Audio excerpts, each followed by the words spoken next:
Pues nada, a por ello. Podium Podcast. Lo mejor está por escuchar. Iridistencia.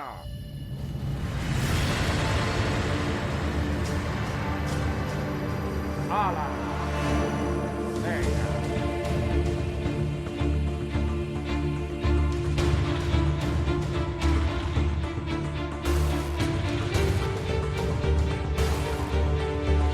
Bienvenidos al Descampado.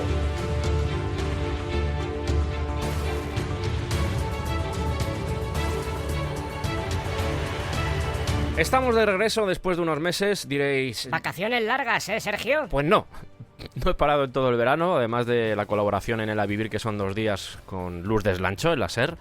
He estado haciendo más cosas. Radio El Descampado, por ejemplo. Es verdad, como Arieta Pubel. Hola. E Iván Martín. Hola. Hicimos 3 episodios en los que hablamos de muchas cosas, historia, radio, cine... Con anuncios locos. Y con hombros locos. Fueron 3 entregas en la SER y están disponibles en todas las plataformas. Buscadlos como Radio El Descampado. Os van a encantar. Pues ya estaría la cuña. Nos estamos acercando a 2 fechas importantes para el Descampado. En primer lugar, los 200 programas. Queda ya poco. Estoy preparando algo muy especial para ese episodio 200, que seguro que os va a gustar. Sí. Y en segundo lugar, los 8 años de existencia. 8 años aquí contando mierdas, ¿eh? ¿Cómo pasa el tiempo? Madre mía. Bueno, pues por este y por otros motivos se vienen cambios en lo que es el Descampado, sobre todo a nivel personal. Es hora de dar pasos de estos que asustan un poco, que dan vértigo, pero que son necesarios al final. Yo espero que estés bien, que hayas tenido oportunidad de descansar, de poder escuchar programas antiguos. Recordad que si queréis tener acceso a todos en Spotify y en Apple, no están. Solo en Podium Podcast e iVoox podéis encontrar todos. Cine maldito, especiales de Blade Runner, hay muchas cosas. Así que, insisto una vez más, sumérgete en nuestro contenido porque son casi 200 programas. Que por cierto, hablando de iVoox, nos hemos presentado a los premios, así que entrad en su web y nos votáis si queréis, porque nos haría mucha ilusión. Ya no ganar, pero por lo menos estar entre los finalistas, pues hace ilusión. Estupendo. ¿Y qué menú tenemos para hoy? Pues hoy os traigo algo diferente, una de esas extrañas locuras que se me ocurren a veces. Tampoco es que a estas alturas sea un misterio, lo habrás visto en el título del episodio, pero vamos a hablar de Alien, la película de 1979 dirigida por Ridley Scott, con Sigourney Weaver, con Tom Skerritt y un bicho que da mucho miedo. Una película que para mí, los que me conozcáis, los que hayáis visto directos míos en Twitch y esas cosas, sabréis que es importante por muchos motivos. A ver. Fue un amor a primera vista y me gusta regresar a esos pasillos claustrofóbicos, ominosos de la Nostromo de vez en cuando. Dentro de lo que es la historia del cine, o al menos la historia del género de ciencia ficción / terror, redefinió muchos códigos que a día de hoy se siguen utilizando. ¿Por qué? Porque consiguió, junto a otros films, como puede ser 2001 de Kubrick, como puede ser Solaris de Tarkovsky, que un género que llevaba décadas moviéndose dentro de la serie B, madurara en otra dirección. Y que una criatura, esa famosa criatura, véase un señor con un traje de látex intentando dar miedo, se pudiera tomar en serio. Aclaro que esto de que sea serie B tampoco es una razón para denostarla. A mí la serie B me gusta, sobre todo cuando es consciente de que lo es. Pero al final, como siempre, estamos tratando un tema de presupuesto y lo que más maravilla de Alien precisamente es que el presupuesto era bastante escaso y se hicieron milagros. Alien es un milagro en sí mismo, no solo por su producción, sino por la propia historia de su creación que, por supuesto, os voy a contar. También hablaremos de H.R. Giger, el suizo loco, con sus diseños, que le dio a la producción un toque totalmente diferente y algo que necesitaba. Y por supuesto cómo al final se imbricó una historia alrededor de una heroína dentro de un contexto de acción. Algo que era bastante novedoso. Desbrozaremos todo esto y mucho más. Va a haber tiempo porque, creedme, va a haber tiempo. Y estoy seguro de que lo vais a disfrutar. Y además también el objetivo es que redescubráis su metraje y que en el fondo os terminéis enamorando de ella como yo estoy enamorado. Bien, van a ser varios programas. 16. No, tantos no, pero unos cuantos sí. Vikingos y Alien. ¿Cuál va a ser la estructura de todo esto? Bueno, primero vamos a tratar la parte más humana, es decir, la historia del guión, la producción, los personajes, los actores, los diferentes sets, las naves, y después nos vamos a centrar en la parte alienógena. Ese ciclo reproductivo del alien, ese ciclo evolutivo del Alien, planetoides, diseños. Estupendo. ¿Y cómo vamos a hacer todo esto? Bueno, pues para la parte humana, pues vamos a subirnos a una nave, a la Nostromo, con C, Madre mía. que es como la hermana de la Nostromo, pero un poquito más cutre, que es donde viajo yo y más gente, en mitad del espacio, donde no sé si se pueden escuchar tus gritos, pero al menos tengo micrófonos para grabar. Y luego, para la sección de la criatura del Alien, pues seguramente cogeremos nuestros trajes espaciales y nos plantemos en el planeta Acheron. No os preocupéis, esto no va a ser mirando al espacio, que si no sabes lo que es, te recomiendo encarecidamente que lo busques y lo escuches, porque es una maravilla, no porque lo haya hecho yo, sino porque está muy bien, tiene un premio Ondas, estoy muy orgulloso, te ríes y lo pasas muy bien, y todo eso en el espacio.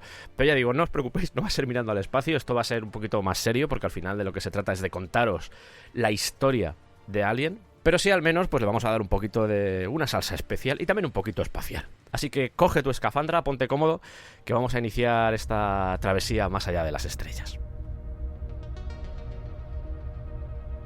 Nave Nostromo. Año planetario 2087. Cuadrante 75. Aro de Epsilon. Destino, la Tierra. Quiero que cierres los ojos y recorras conmigo durante un momento los pasillos de la Nostromo.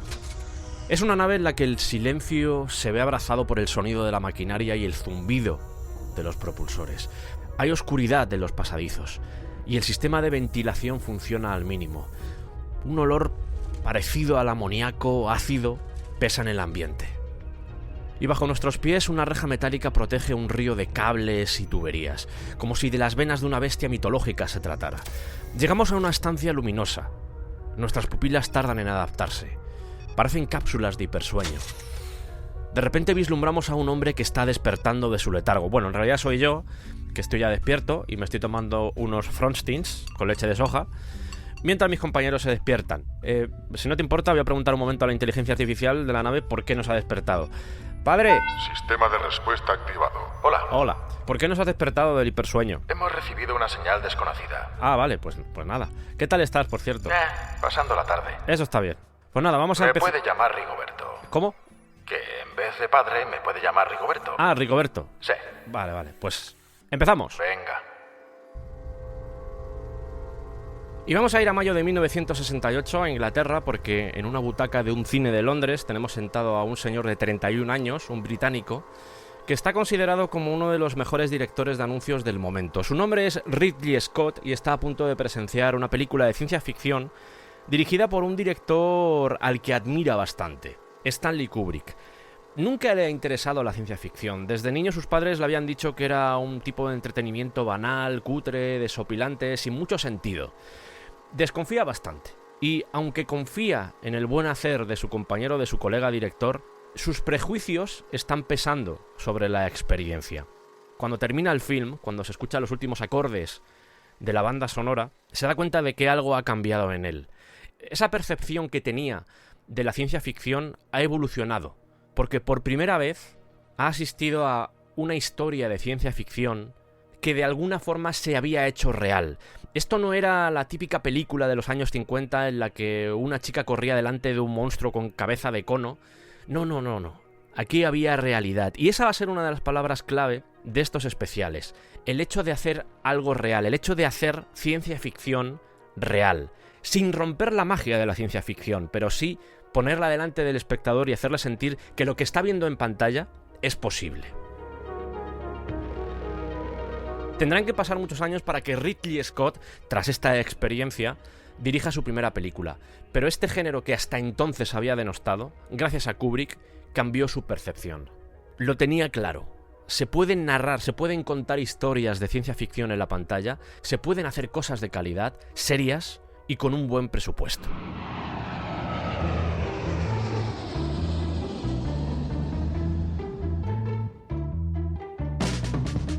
Viajemos al otro lado del océano, a la costa oeste de los Estados Unidos, porque ahí está Daniel O'Bannon, que no tiene 31, sino que tiene 21 años, y a los 19 ya había firmado un corto llamado The Attack of the 50-Foot Chicken, algo así como el ataque del pollo de los 50 pies. Estupendo. Que él mismo dirigió e interpretó. También tenía otros cortos, como por ejemplo Blood Bath, Baño de Sangre, una comedia que ya tampoco os tengo que explicar mucho con el título, pero os podéis imaginar lo que sucede. ¿Por qué es importante Dan O'Bannon? Por muchos motivos. En la USC, en la Universidad de Southern California, del sur de California, conoce a otro joven estudiante llamado John Carpenter, que también tenía varios cortos en su haber. Uno de ellos, The Resurrection of Bronco Billy, que había coescrito, había montado y cuya música había compuesto él mismo, ganó el Oscar en 1970. Por un lado, tenemos a O'Bannon, con su creatividad desbordante, un rebelde contra todo, era muy intenso, un tío muy excéntrico, con ideas locas, y por el otro lado tenemos a una mente más matemática, más ambiciosa y multitalentosa como la de Carpenter. Unos años antes, en 1967, un estudiante de la misma universidad, llamado George Lucas, había hecho un corto llamado Electronic Labyrinth THX 11384EB. ¡Agua! No. Resuelvo el rosco. Carpenter y O'Bannon se enteran de que George Lucas va a hacer una película con esa idea y dicen, oye, ¿por qué no aunamos fuerzas? Ya que parece que nos complementamos bastante bien, cada uno tiene su propio universo. ¿Por qué no hacemos nosotros un corto? Igual algún día también podemos hacer una película. Si Lucas lo puede hacer, ¿por qué nosotros no? Y es justo aquí cuando tengo que daros un poco de contexto de lo que se estaba viviendo en esta época. Ya hemos hablado de ella, incluso en temáticas que no tienen nada que ver con todo esto, como por ejemplo cuando hicimos el especial de Bruce Springsteen, pero el ambiente que se respiraba con respecto a la tecnología y a la ciencia era bastante confuso, porque por un lado se enviaba el mensaje de que esa ciencia y esa tecnología iban a ayudar a que el ser humano evolucionara en una dirección correcta, pero los problemas seguían estando ahí. La pobreza no había mejorado, la desigualdad de clases no había mejorado, la violencia en sí misma no había mejorado. Es más, gracias a esa tecnología se había perfeccionado y ahora matar era más fácil y más masivo. Y el mensaje que recibía la sociedad era bastante contradictorio. Si a esto le añadimos, por ejemplo, los programas espaciales, en los que parecía que, más que primar todo lo que era el estudio científico, lo que interesaba era precisamente seguir adelante con esa batalla geopolítica que estaban llevando, por ejemplo, sin ir más lejos, Estados Unidos y la Unión Soviética. Ya digo que la sensación, el mensaje que estaba calando en la ciudadanía no era el mejor de todos. Esto lo que hace es activar algo que ya existía ahí, algo que ya había aparecido en la literatura de ciencia ficción, en la rusa sin ir más lejos, también en la estadounidense, en la británica, que es el concepto de distopía o cacotopía, que se usa menos, pero el nombre también mola. Pues mire usted, pues sí, me imagino que sabes lo que es, pero estaríamos hablando de una representación ficticia de una sociedad en el futuro, envolviéndola de características negativas y alienantes. Marvelous. Es decir, lo contrario que una utopía. Muy bien. La gran diferencia que existía con respecto a lo que se podía estar haciendo en la primera mitad del siglo XX es que no existía la sensación de que esa distopía se pudiese convertir en real, pero ahora sí. Y debido a eso, va a surgir una nueva ola de cine distópico en el que se narra un futuro que no es del todo agradable. Películas como Soylent Green, como Solaris, como, sin ir más lejos, la propia THX 1138, Zardoz, El planeta de los simios, todas ellas van a coincidir en ese elemento de... Sí, el espacio es muy bonito, pero si seguimos avanzando en esta dirección y cometiendo los mismos errores, el futuro pinta bastante feo.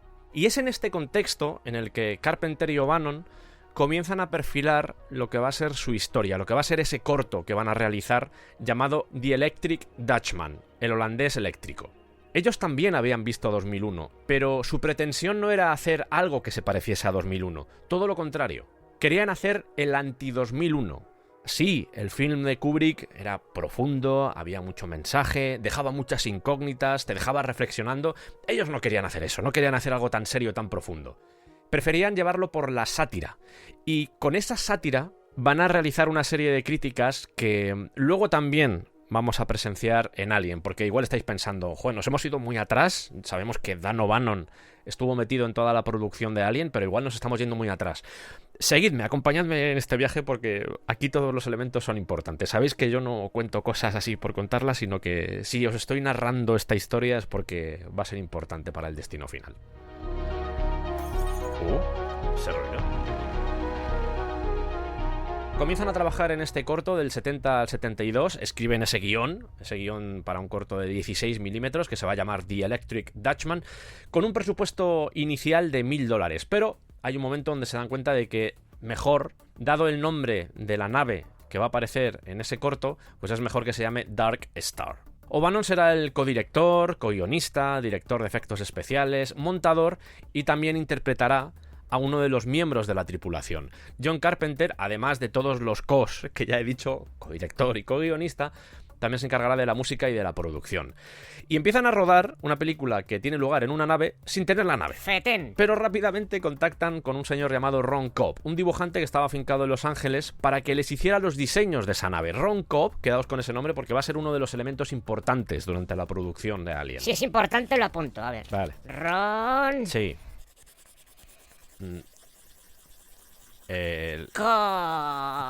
Vale. Está haciendo círculos con el lápiz, no está escribiendo. Chivato. Se cuenta además como curiosidad que Ron Cobb diseñó el aspecto de lo que tenía que ser la nave Dark Star en una servilleta mientras cenaba. Lo normal. Dark Star Madre mía, me ha dado esta arcada. pasa de ser un corto de aproximadamente 20 minutos en blanco y negro a ser una película de 50 minutos en color. Y de esos 16 milímetros originales a 35 milímetros, es decir, formato ya de cine. El presupuesto sube a $6.000. Se están dando cuenta de que, oye, esto que empezó como un proyecto de chavales, pues esto puede tener salida de algún modo. Pero por el camino se enteran de que la USC, la universidad, tenía el copyright de todos los proyectos que hicieran los alumnos de la universidad. Música de piratas.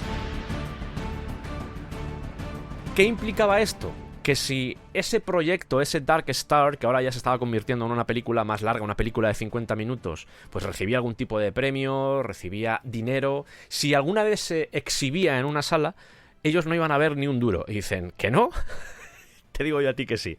Así que me imagino que de forma, no sé, en mitad de la noche, se colaron en la universidad, cogieron los negativos y seguramente dejaron una nota que decía... Ron. No.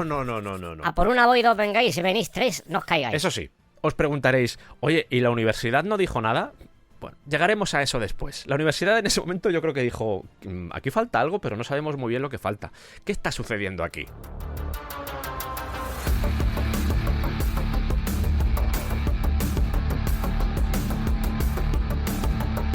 Os he dicho antes que Carpenter era una persona bastante ambiciosa y O'Bannon en el fondo también, eran jóvenes, tenían muchos sueños por cumplir, eran conscientes de que estaban haciendo algo que, sin ser la gran película de la historia, pues sí podía tener cierta salida en cines, y deciden que, a través de sus contactos, a ver si hay alguna productora que esté interesada, no ya en que esa película dure 50 minutos, sino en hacer una película con su duración normal de 1 hora y 20, 1 hora y media aproximadamente. Para eso contactan con un conocido, os va a sonar el nombre, John Landis, que era amigo suyo, y él les pone en contacto con un productor que también era distribuidor llamado Jack H. Harris. Jack H. Harris, por más o menos para que lo tengáis presente, es el que hizo las 3 versiones de El terror no tiene forma, la del 68, la del 72 y la del 88. También la podéis encontrar como The Blob. Buff. Os recomiendo las 3. Es una buena forma de ver cómo el terror fue evolucionando en cada década, en los 60, en los 70 y en los 80. O'Bannon tiene una frase sobre Dark Star que yo creo que lo resume todo. Él dice... Todo comenzó como el film de estudiantes de cine más impresionante del mundo y terminó siendo la película profesional menos impresionante del mundo. Todo este proyecto, que se inició en 1970, finaliza en el 74 y se estrena en cines finalmente, en 50 salas. Claro, la USC... que antes os lo he dicho, ¿qué estaba pensando en la USC? Hola, soy la USC. ¿Y en qué pensaba su USC? Bueno, pues se han llevado el negativo, al final han sacado la película y eso, pues más alumnos para nosotros. O sea que no vais a decir nada, ¿no? Pues hombre, no. Vale. Puedo saludar. Hombre, Saludo a la Universidad de Wisconsin, ya está. tampoco fue un gran éxito, pero sí al menos colocó sus nombres en el disparadero para poder llevar adelante otros proyectos. Si os fijáis en los créditos, os daréis cuenta de que John Carpenter aparece como director, cuando en realidad eran los dos los que habían dirigido, pero el acuerdo al que habían llegado ambos es: tú primero apareces como director en esta y la siguiente película que dirijamos, figuro yo como director. No pasó, al final no dirigieron ninguna película juntos, tampoco vieron mucho dinero, se llevó todo el crédito Carpenter, que le sirvió también para acometer otro tipo de películas. Si tenéis curiosidad, hay un especial dedicado a la cosa de John Carpenter, con Javier Marquina. Así que si tenéis curiosidad, ahí está ese especial, quedó bastante chulo. Que además se hizo en un centro de investigaciones en el Ártico. Con su sonido de viento y con todo, pero son cosas que yo hago a veces que tampoco las cuento y entonces no se da cuenta nadie, pero está bien recordarlo, que pasan estas cosas. De ese presupuesto inicial de $1.000, el final fue de 60.000, que tampoco es que sea una salvajada, pero en 1974 pues tenía bastante peso.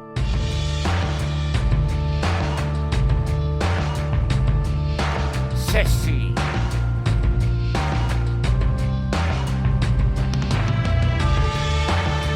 Esto es lo que es la producción de Dark Star, que en sí misma, a priori, más allá de todas las funciones que pudo tener Dan O'Bannon dentro de esa creación de este Dark Star, pues no nos interesa tanto como la historia en sí. ¿Por qué es importante Dark Star? Porque, como os decía antes, vamos a encontrar las primeras trazas de lo que va a ser Alien. Hay un artículo muy interesante de Larry Claes. Yo os recomiendo que lo busquéis. Si ponéis Dark Star Larry Claes, es un artículo bastante largo en el que hace una evaluación y nos cuenta cosas de la película. A mí lo que me interesa es Alien, pero creo que era necesario, eso óbice, que os cuente cosas de Dark Star, porque es como los primeros ladrillos de lo que va a ser la historia final. ¿Qué nos cuenta Dark Star? Así, resumido. La humanidad ha explorado y colonizado el sistema solar y ahora se dirige más allá de la Vía Láctea. Se están fletando astronaves llenas de colonos que buscan en las profundidades del espacio un nuevo comienzo. Esto nos puede llevar, por ejemplo, a Aliens. Incluso en Alien ya se habla algo de terraformación. Pero antes de que esos colonos vayan a esos planetas o planetoides, se envían naves de exploración con el fin de conocer e investigar nuevas culturas alienígenas. No, detectar planetas inestables cuya existencia suponga algún tipo de amenaza para esos colonos y destruirlos. Los 4 tripulantes de la nave de Dark Star, que uno de ellos es O'Bannon, trabajan para una agencia que se dedica a la eliminación completa de planetas alienígenas. Y llevan 20 años en el espacio. 20 años. Que para ellos han pasado como 3 años a nivel de envejecimiento, pero llevan 20 años ahí fuera. Con lo que eso implica a nivel psicológico. Y fijaos en la potencia de este mensaje, porque al final, dentro de ese contexto que os contaba de los años 60, de esa tecnología que se usa con el fin de destruir, en esta película el ser humano está haciendo precisamente eso, lo que mejor sabe hacer, que es destruir. Y todo ello, además, aquí llega la sátira, justificado en nombre del progreso, de la seguridad y de la supervivencia. Que esto igual os suena incluso a día de hoy, que es la típica excusa que se suele utilizar para alienar o para por lo menos recortar libertades en la ciudadanía. Y esto es interesante porque sí, es una sátira, es una comedia, aunque tampoco es que te partas el culo, pero eso se supone que es una comedia, pero se centra mucho en los aspectos menos glamurosos de lo que supone la vida en una nave. Si lo comparamos, por ejemplo, con Star Trek, no tiene nada que ver, ni siquiera el mensaje original. Star Trek es una nave que va más allá, que está recorriendo el universo, conociendo nuevas especies, conociendo nuevas razas alienígenas, entablando contacto con ellas. Tenemos naves luminosas, naves en las que se respira. No hay un ambiente claustrofóbico. En Dark Star, en la nave Dark Star, no vamos a encontrar esos bizarros astronautas, bizarros entendidos de forma castellanizada. Qué poca vergüenza, de verdad, qué poca vergüenza. Esos astronautas que exploran el universo en pos de la ciencia, sino unos tíos normales, que serían como funcionarios, que están haciendo un trabajo que es tedioso, repetitivo y que además lo hacen sin muchas ganas, destruir. De hecho se llaman cuerpos de exploración avanzada, como si fuera Star Trek, pero no tiene nada que ver. Y el mensaje que subyace de todo esto, que es algo que también vamos a encontrar en la megacorporación de Alien, en ese Weyland-Yutani, es que no estamos hablando solo de destruir, sino también de demostrar el poder que tienes, que, insisto, es algo que en plena Guerra Fría tenía bastante sentido. No se trataba tanto de entrar en conflicto, sino en demostrar a tu enemigo tu capacidad armamentística. A través de esas exhibiciones de poder, impido que tú me ataques a mí. Y esa sociedad que vamos a encontrar en Alien, que es impersonal, burocrática, donde no se sabe muy bien si gobiernan las corporaciones o los gobiernos, la política, también está presente en Dark Star, porque uno de los mensajes que transmite el film es la prescindibilidad de los humanos, que es algo que también está muy presente en Alien. No estamos recorriendo el universo por el conocimiento, sino por lo que puede implicar a nivel económico a una élite. Además del poder. Este juego de espejos que estoy intentando trazar entre Alien y Dark Star va a ser continuo. Y por eso quería hablaros de Dark Star, porque más allá de que es una comedia, una sátira, un anti-2001, algunos elementos se van a volver a repetir en el film de nuestro xenomorfo favorito. Y hablando de xenomorfos, ¿quién va a hacer las funciones de Némesis aquí? Bueno, pues la idea original era mostrar una especie de zoológico psicodélico en el que hubiera cientos de criaturas extrañas, un poco como la cantina de Star Wars. Pero el coste de hacer eso era demasiado alto y, como os he contado, pues tampoco había mucho presupuesto, no había mucho dinero, así que la idea se redujo, por si no habéis visto Dark Star, a una pelota de playa pintada con garras. Sí, La típica pelota que tiraban desde los helicópteros cuando algunos de nosotros, los de mi generación, éramos niños, que aparecía un helicóptero en la playa y empezaba a tirar pelotas. No, hacia la playa, no es que lo hiciera en mitad. Imaginaos, hubiese dado bastante miedo que estuvieras paseando por la calle de tu pueblo y de repente apareciera un helicóptero lanzando balones. No, os hablo de la playa, ¿vale? Qué bien se lo pasa él solo. Pues una pelota de esas, pintada de forma así un poco inquietante, con unas garras pegadas. Una pelota que estaba llena de gas, al menos el ser vivo que aparece en la película estaba lleno de gas, que emite sonidos que parecen pedorretas con el sobaco, que son más agudas que las pedorretas normales. ¿Hazte un especial analizando pedorretas? Pues hombre, no. Pedorreta sobaquera por el canal derecho. Yo conozco a gente que mojándose un poco la mano, un poco como hacía Buenafuente, que se ponía tumbado en el suelo y hacía, que eso también lo hago yo, por cierto, que haces pedorretas con la espalda. Bueno, pues hay gente que lo hace con el sobaco, incluso hace melodías con el sobaco. Contenido de calidad, madre mía. Y que además de todo esto es bastante juguetona, consume comida y tiene un juguete favorito que es un ratón de goma. Por si fuera poco, sabe utilizar herramientas y convertirlas en armas e incluso llega a mostrar emociones. Y en 2001, por ejemplo, teníamos a HAL 9000, pero en Dark Star va a haber dos HAL 9000. En primer lugar, una madre, una especie de madre, que como en Alien funciona para dar mensajes a la nave, la que vaya pues contando un poco cuál es la situación en la que se encuentra esa nave, y por supuesto, unos trailers de camión, porque eran unos trailers de camión en realidad, que tienen voz, cuyo fin es la destrucción y el aniquilamiento. Estos trailers, que no se llaman así en la película, sino que se llaman bombas seguidas de un número, son conocidas como dispositivos termostales exponenciales. Y la Dark Star lleva 27. La conversación final que tiene uno de los tripulantes con la número 20 se las trae. Y más allá de que sea una película que, bueno, pues es muy cutre, antes os hablaba de serie B, estos elementos que os he dicho, estos mensajes que lanza durante su metraje, pues al final te hacen reflexionar. Pues has visto una pelota de playa que la lía bastante en la nave, bombas que quieren explosionar, todo ello pues sazonado con un apartado visual mejorable, también hay que entender el presupuesto con el que contaban, pero a pesar de partir de un concepto satírico y todo lo que ello envuelve, si haces un poco análisis e intentas ir más allá de lo que a priori te quieren contar, te das cuenta de que en el fondo te están narrando, te están mostrando en pantalla lo que concebían como la naturaleza humana, que en el fondo esto se entronca con la naturaleza del alien. Hablaremos también de la naturaleza del alien, de esa necesidad no tanto de destruir por diversión, como por ejemplo puede pasar con Depredador, que sí, para el depredador enfrentarse a enemigos es como un juego. En el caso del alien, forma parte de su instinto. Hola, soy el Sergio que edita, y sobre esto que acabo de decir me puse a reflexionar y en realidad este tipo de comportamiento se ve más en el resto de la saga, pero en esta primera parte hay un momento, sobre todo cuando mata a Parker, incluso cuando va a matar a Lambert, que se ve al alien disfrutando de lo que está haciendo, del acto de matar. Así que igual no se aplica tanto en la película de Ridley Scott, pero sí en el resto de la saga. Y uno de los pozos más terroríficos que puede dejar Dark Star es precisamente ese afán destructivo, ese afán por acabar con todo, de contaminarlo, como si fuéramos un virus. ¿Acaso forma parte de nuestra esencia, de nuestro instinto? Os dejo ahí la pregunta. Pues a mí ya me ha jodido la tarde, ¿eh? A mí ya... Hay cosas más específicas, por cierto, más coincidencias entre Alien y Dark Star. Ambos films tienen la Antártida como base de operaciones, o hay un momento, ya no tanto con Alien, sino con Aliens, en el que uno de ellos empieza a jugar con esto de poner la mano sobre la mesa e ir pasando entre los dedos el cuchillo. Bueno, pues también sucede aquí, que es lo que hace Bishop en Aliens. Ya, pero me ha jodido la tarde, ya. Como os he dicho antes, la película se estrena en 50 salas, funciona más o menos bien, y un productor teatral a la par que guionista llamado Ron Shachet disfruta de la película y le propone a O'Bannon trabajar con él en una adaptación de una obra de Philip K. Dick llamada Desafío Total. O'Bannon dice, me parece bien, pero tengo por aquí una historia que se llama Memories on Memory, lo he encontrado con los dos nombres, que también sería interesante. O'Bannon estaba un poco herido, y os cuento por qué. Él había hecho Dark Star y se supone que era una comedia, pero tampoco la gente se reía mucho. Y eso le molestaba, porque era, pues, hemos hecho una comedia en la que la gente no se ríe, pues igual es que la hemos cagado un poco.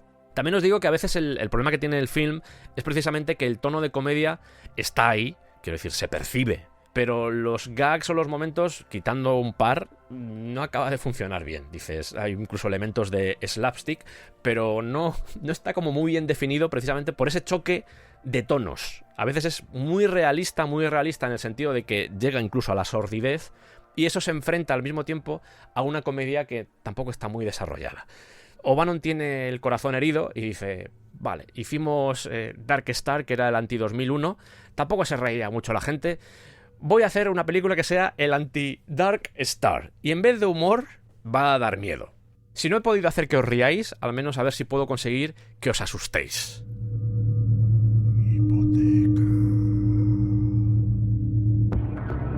Este proyecto, ya digo, se llamará Memories o Memory, y empezaba con un grupo de protagonistas que se despertaban de un hipersueño, guiño guiño, por una señal que procedía de un planetoide alienígena. Ay. Cuando van a investigar a ese planetoide, encuentran a un capitán espacial que está muerto, Ay. se enteran de que la señal les decía que no aterrizaran, Ay. y su nave se avería sobre la superficie de ese planetoide. Qué mala tarde. Y el monstruo de la película no era una pelota de playa, sino que era algo que se parecía más al villano, al monstruo, a la criatura del planeta prohibido de Forbidden Planet del 56. Porque la trama es la misma, vaya. Sasset le dice, hombre, si pongo en una mesa realizar Desafío Total y esta, Desafío Total, tiene pinta de que va a ser más cara. Así que decantémonos por Memories, que seguramente salga más barata. Por cierto, aquí hago un apunte.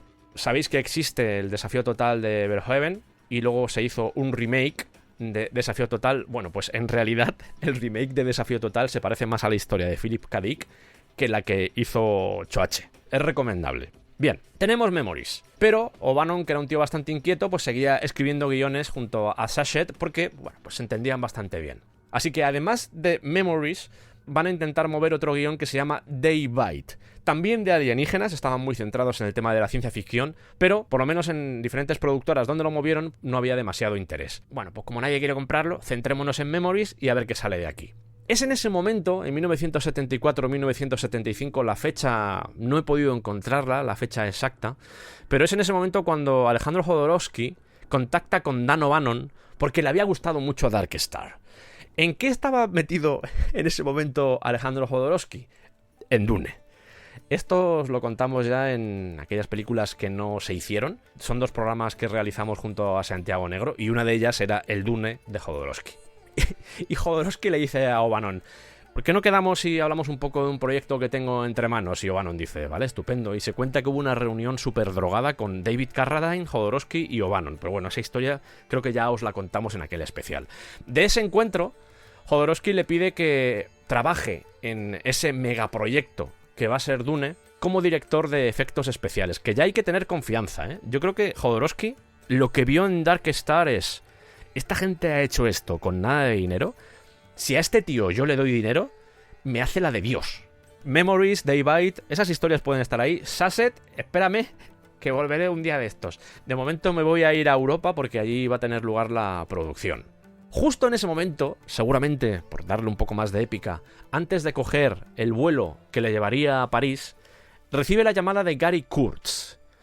¿Quién era Gary Kurtz? Gary Kurtz estaba metido en la producción de una película que estaba realizando un viejo conocido suyo, un estudiante de la misma universidad en la que él mismo, en la que Dan O'Bannon había estudiado.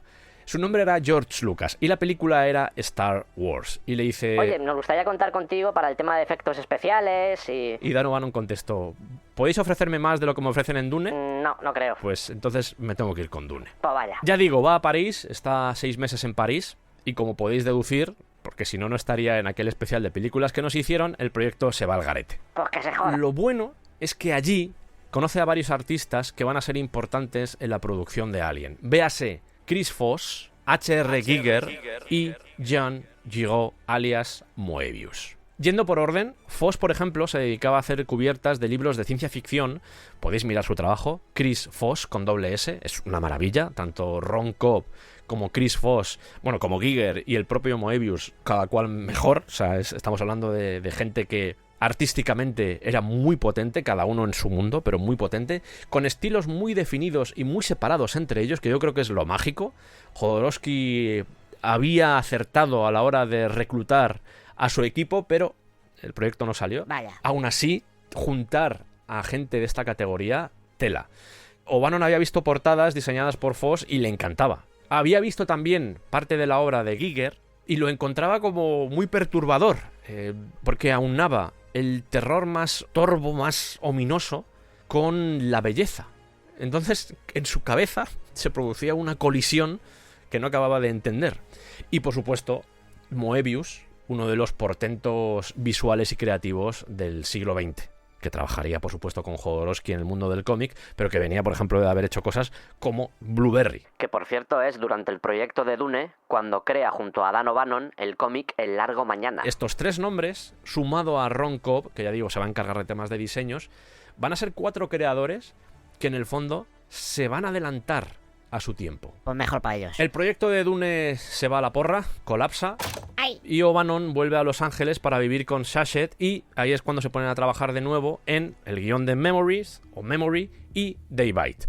El problema que tenía Daybite para llevarla adelante es que salían varios bichos, salían varios alienógenos y los estudios decían, mira, con uno ya tenemos bastante, si quieres hacer más, esto va a ser muy caro, así que no contéis con nosotros. Y por ello se empieza a plantear adaptar esas historias a algo que requiera menos efectos especiales y que sea más manejable para los estudios.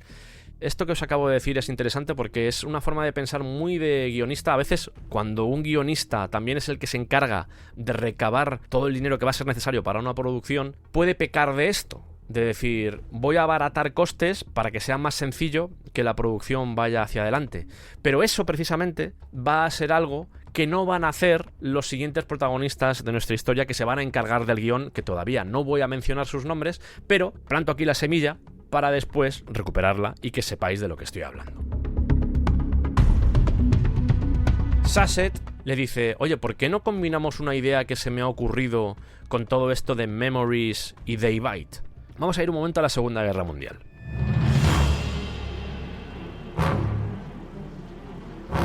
La historia que Shachette tenía en la cabeza iba sobre un bombardero, un B-17 estadounidense, que de repente se separa del escuadrón en mitad de una tormenta y es atacado por unos gremlins que se infiltran en él.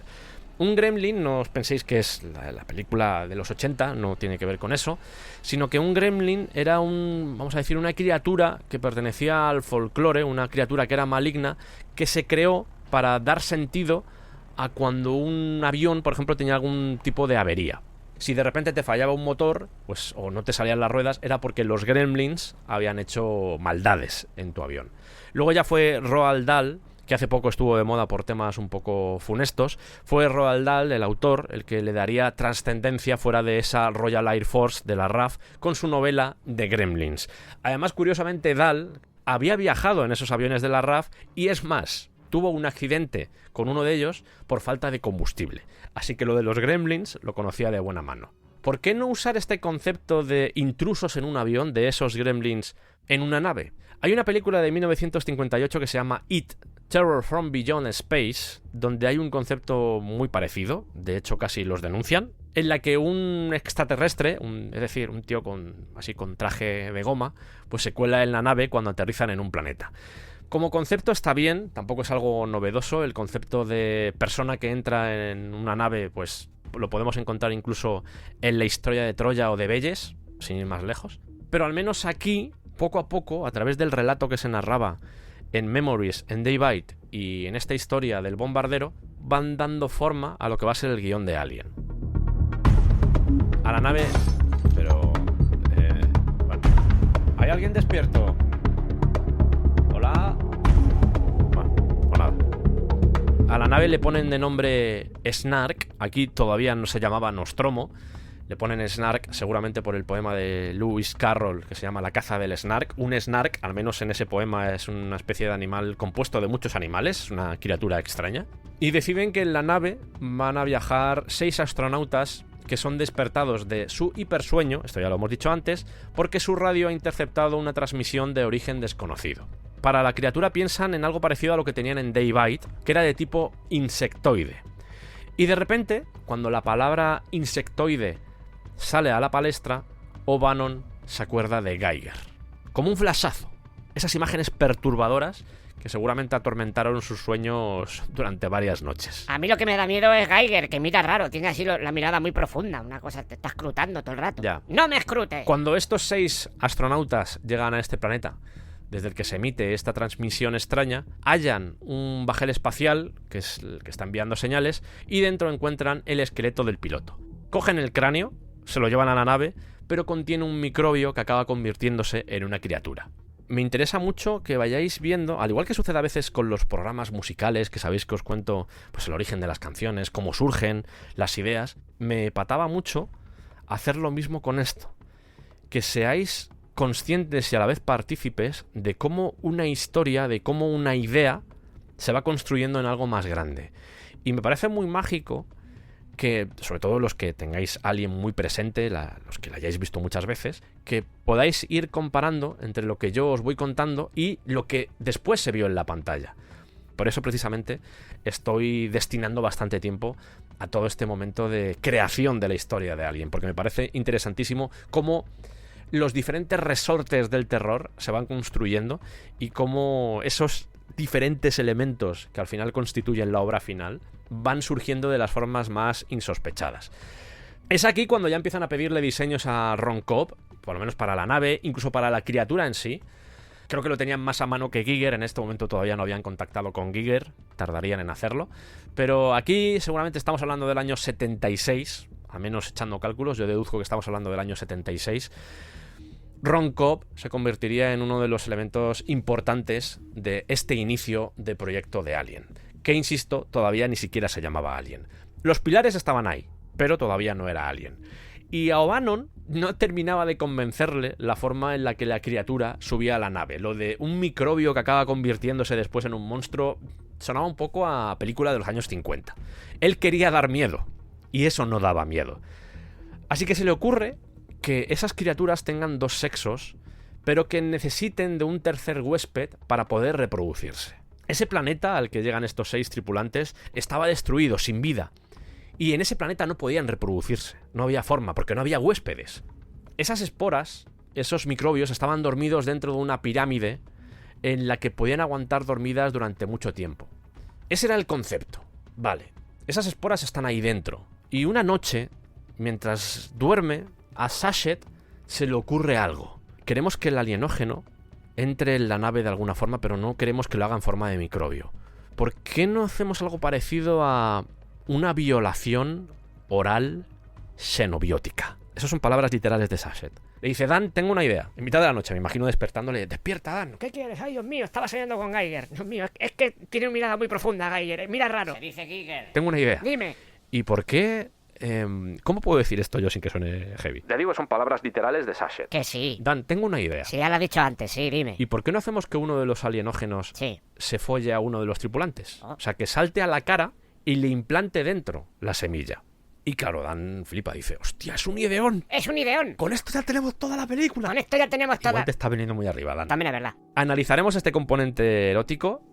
Esto lo contaremos, este tema de la violación masculina. El hecho de que al final esa violación se produzca a un hombre y no a una mujer. Toda la connotación que rodea eso. Lo trataremos seguramente en el cuarto especial. ¿4? Sí, 4. Seguramente en el cuarto especial pues hablaremos un poco de lo que son los códigos, un poco el análisis fílmico, y ese tema lo trataremos porque creo que es bastante interesante. Componente erótico que también traería consigo mismo Giger, porque Giger mira raro, escruta, pero también es muy erótico. Desarrollaremos un poco más este concepto, no es el momento de hacerlo, así que quedaos con ello porque me parece algo bastante interesante. Los dos se ponen a escribir esa misma noche y conceptos como los huevos aparecen. Y esto de los huevos... ¿Por qué se ríe? Ya también aparecía en otra película que se llama Planeta Sangriento, que en realidad es Queen of Blood, del 66. Una película, por cierto, producida por la productora de Roger Corman. Así que nos podemos imaginar qué tipo de película es, pero ya aparecía ahí. Hay que tener presente que O'Bannon había mamado ese cine, le gustaba mucho, al contrario de lo que, por ejemplo, le pasaba a Ridley Scott, que tenía ese prejuicio con respecto a la ciencia ficción. O'Bannon era un obseso de la ciencia ficción y había leído y había visto un montón de películas de ciencia ficción. Tenía 1000 referencias que, por supuesto, os voy a contar a continuación. Dadme un momento y ahora os lo cuento. Porque esto de la violación, esto de que de repente una criatura salte a tu cara y te implante un huevo dentro, como concepto es bastante interesante. Pero esa criatura tiene que desprenderse en algún momento. ¿Y qué sucede después? ¿Por dónde sale la criatura? ¿Por la boca? ¿Y si le revienta el pecho? ¿Y si sale por el pecho? ¿Quieres sentirlo en el pecho? Visualmente es más potente. Además a O'Bannon, baño de sangre, ese primer corto. El tema gore le gustaba. Y eso de que saliese el alienígena, que era, no voy a decir típico, pero como concepto pues era el más normal. Si entra por la boca, pues que salga por la boca. No, que salga a lo grande, que destroce el esternón, que haya sangre, que sea un antes y un después en lo que es la historia, que impacte al espectador. ¿Cómo vamos a hacerlo? No tengo ni idea, pero que salga por el pecho. Esto de que saliese por el pecho o que reventase el estómago, porque al final ves la película y está a medio camino entre una cosa y otra, seguramente se debiera a que O'Bannon tenía, y digo tenía porque falleció hace un par de años, tenía la enfermedad de Crohn, con todos los problemas de estómago que eso trae, y seguramente pues algo de influencia tuvo en este concepto de que saliese por ahí, de que reventase. Le surge una pregunta. Dicen, bueno, hay un señor al que se le va a agarrar una criatura en la cara para plantarle un huevo. Pero ¿por qué el resto de compañeros no disparan a esa criatura? Hacerlo indestructible sería lo más fácil. Disparan y por algún tipo de motivo, pues la piel de esa criatura es demasiado dura, es como cemento, y las balas no le hacen nada. Y es Ron Cobb, que insisto, ya estaba diseñando cosas para la película, Porque H.R. Giger era caro, que dice, ¿y si la sangre de la criatura es ácido? Eso impedirá que la disparen y que puedan trabajar con ella porque su compañero, la vida de su compañero, corre peligro si intentan manipularla. Bien, tenemos lo de la sangre, es indestructible, pero entonces, ¿cómo vamos a acabar con la criatura? De alguna forma habrá que matarla, ¿no? Y hay una novela de Michael Crichton que se llama The Andromeda Strain, que es del 69. Hay una película de 1971 que a veces pensamos que Michael Crichton es solo el de Parque Jurásico, y no, tiene muchas novelas más. De hecho, Westworld es una historia original de Michael Crichton. Y se basan un poco, ya digo, en este The Andromeda Strain para decir, oye, pues la única forma de acabar con la criatura es que reviente todo. ¡Alegría! Que en el fondo es verdad, que reviente todo. Y es lo que van a hacer en Alien, precisamente, que reviente todo. Iniciando autodestrucción. No. Ah, perdón, lo he entendido mal. No pasa nada. ¿Cancelo entonces? Si es posible, sí. Lo hago cuando quede un segundo para darle emoción. Igual no hace falta. Puedo hacer al menos una explosión pequeña, un par de chispas Mejor, y... sin explosiones ni nada, mejor. Ay, es que me aburro. Ya, pero por si acaso mejor cancelar. Cancelando autodestrucción. Gracias. Este proyecto, que ya difería bastante de lo que era Daybite, Memories y aquella historia de unos gremlins que se cuelan en un bombardero de la Segunda Guerra Mundial, se llamaba Star Beast. Tenía ese nombre, pero se percatan de que la palabra alien aparece bastantes veces a lo largo del guión y dicen, oye, pues en vez de Star Beast, bestia de las estrellas, que suena un poco a coña, ¿por qué no le ponemos alien? Que además, a nivel semántico, tiene doble sentido, porque dependiendo de si es un nombre o un adjetivo, difiere. Alien como nombre significa extraterrestre, un ser hipotético o ficticio de otro mundo. Alien como adjetivo significa desconocido, perturbador o desagradable. Entre otras cosas. Con todos estos cambios, hasta ahora os he estado dando una visión somera de lo que es el guión de Alien, porque ya se llama Alien. Cuando era Memories, cuando era Daybite, los diferentes elementos que fueron juntando las piezas al final, el puzzle final de lo que iba a ser el guión de Alien. Pero creo que ha llegado el momento de contaros así un poco por encima, tampoco voy a sumergirme del todo, pero para que entendáis, sobre todo comparándolo con el resultado final, lo que mencionaba antes, cuál es la idea que presentan a las productoras O'Bannon y Shachette. Sobre todo para tener en cuenta el resto de conceptos, el resto de personajes, los diferentes cambios que van a venir a continuación cuando otras manos recojan ese guión y comiencen a transformarlo. Por cierto, de este primer guión hay un cómic, por si tenéis curiosidad. De la historia original de Alien, antes de que fuera Ripley y todo, existe un cómic.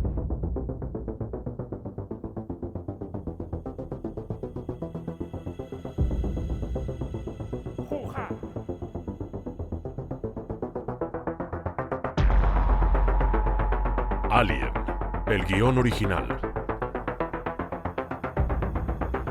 Primero los personajes como el capitán Chaz Standard, líder de la nave, el primer oficial Martin Robbie, el piloto Del Broussard, el ingeniero Jay Faust, el oficial de comunicaciones Sandy Melconis y el ingeniero de minas Cliff Hunter. ¿Había gato? Sí, en el guión original ya estaba el gato ahí. Si habéis prestado un poco de atención, os habréis dado cuenta de que los nombres, ninguno de los nombres coincide con los que luego vamos a ver en la película. Da una fecha, en el guión se da una fecha de cuándo sucede todo esto, que es en el 2087. Se habla de que hay 14 colonias terráqueas en diferentes planetas, lo que os he comentado antes de la terraformación, y empezaba igual que la película, ese despertar del hipersueño. Eso sí, en este primer guión no voy a decir que son más tontos que los de Prometheus, porque eso ya es... Eso es insultar muy fuerte. Hombre, no, hombre. Pero casi. Lo mismo, ya digo. Una señal que despierta a la tripulación, una señal que no entienden, puede ser de socorro, no es de socorro, viene un planetoide que es cercano. Van a ese planetoide y descubren que el foco es una nave abandonada donde encuentran un cadáver que está petrificado de una criatura, no parece humana. Cogen esos restos y los llevan a la nave. Y desde allí, una vez han regresado a su nave, a la Snark, hacen un rastreo y se dan cuenta de que en el planetoide hay una pirámide. Aquí tienes dos opciones. Una de ellas es decir, bueno, pues hemos recogido la cabeza de este señor, sabemos que enviaban una señal, pero no hay nadie vivo, por mucho que haya una pirámide, ¿para qué vamos a ir a ver la pirámide cuando nos podemos ir? Pero como os he dicho, pues tampoco son muy inteligentes y dicen, oye, pues vamos a ir a ver esa pirámide, a ver qué hay dentro, a ver qué hay. ¡Fantástico! Y van tres de los tripulantes son los elegidos para ir a reconocer esa pirámide, a ver qué se encuentran dentro. Chocolate y bolitas de anís. Y cuando aterrizan esos tres, desde la nave, desde la Snark, descifran por fin la señal, que han tardado un ratico, y se dan cuenta de que esa señal que estaba enviando la primera nave que encontraron en el planetoide no era de socorro, sino que era un aviso que rezaba algo así como... ¡No aterricéis! Intenta comunicar con los tres tripulantes que están ahora mismo, pues, caminando alrededor de la pirámide y no pueden comunicar con ellos. Así que ahora mismo está el foco puesto sobre esos tres personajes que están ahí, pues, de visita, de paseo. Uno de ellos, que es Broussard, que es el piloto, o al menos es la información que he encontrado, se mete en la pirámide y se encuentra una especie de tumba en la que hay hieroglifos. Todo parece indicar que es una especie de templo de la fertilidad. Lo que no sabe es que hay unas esporas que vuelven a la vida por su presencia y que provocan que un parásito se le enganche en la cara. Aquí podemos encontrar diferencias con lo que es la película porque no existe tal pirámide, sino que es simplemente pues, un silo que está lleno de huevos y uno de ellos pues salta a la cara. Los compañeros llega un momento en el que dicen, lleva demasiado tiempo ahí dentro, esto es raro, vamos a rescatarlo. Lo sacan de allí con el bicho pegado a la cara y lo intentan llevar a la Stark. Pero Martin Robbie, que como recordatorio era el primer oficial, les dice que no pueden entrar.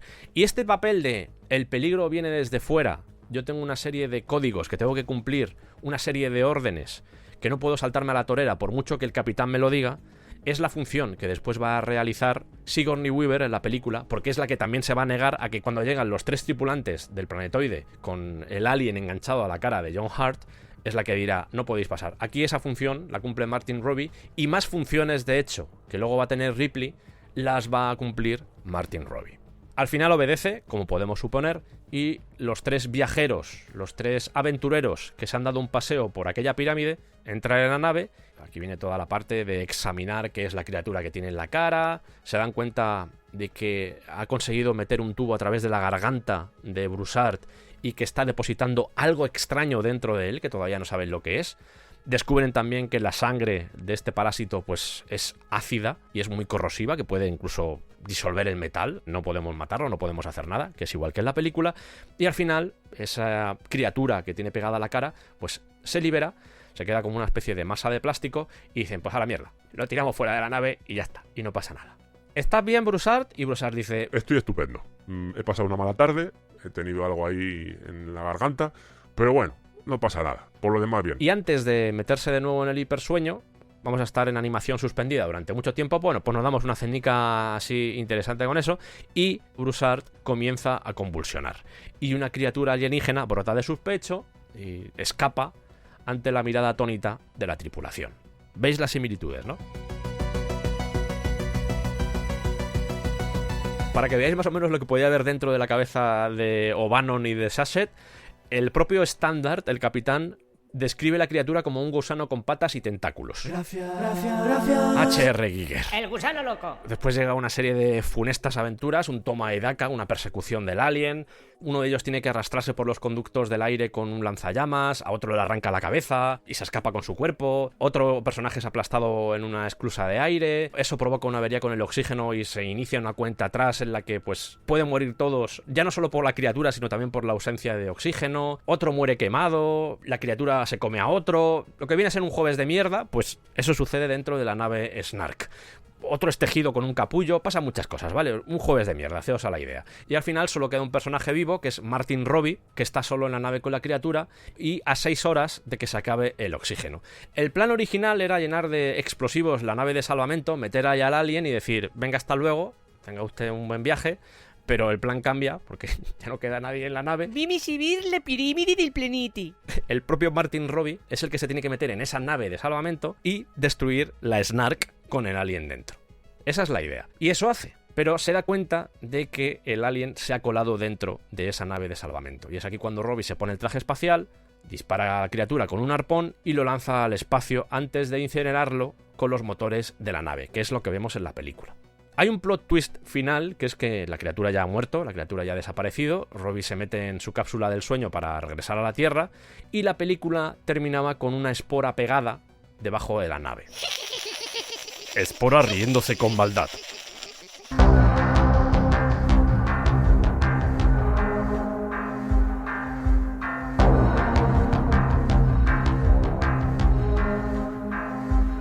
Hay similitudes, hay cosas que seguramente os han sonado, de hecho la mayoría, pero creo que era interesante contaros en qué consistía ese guión original.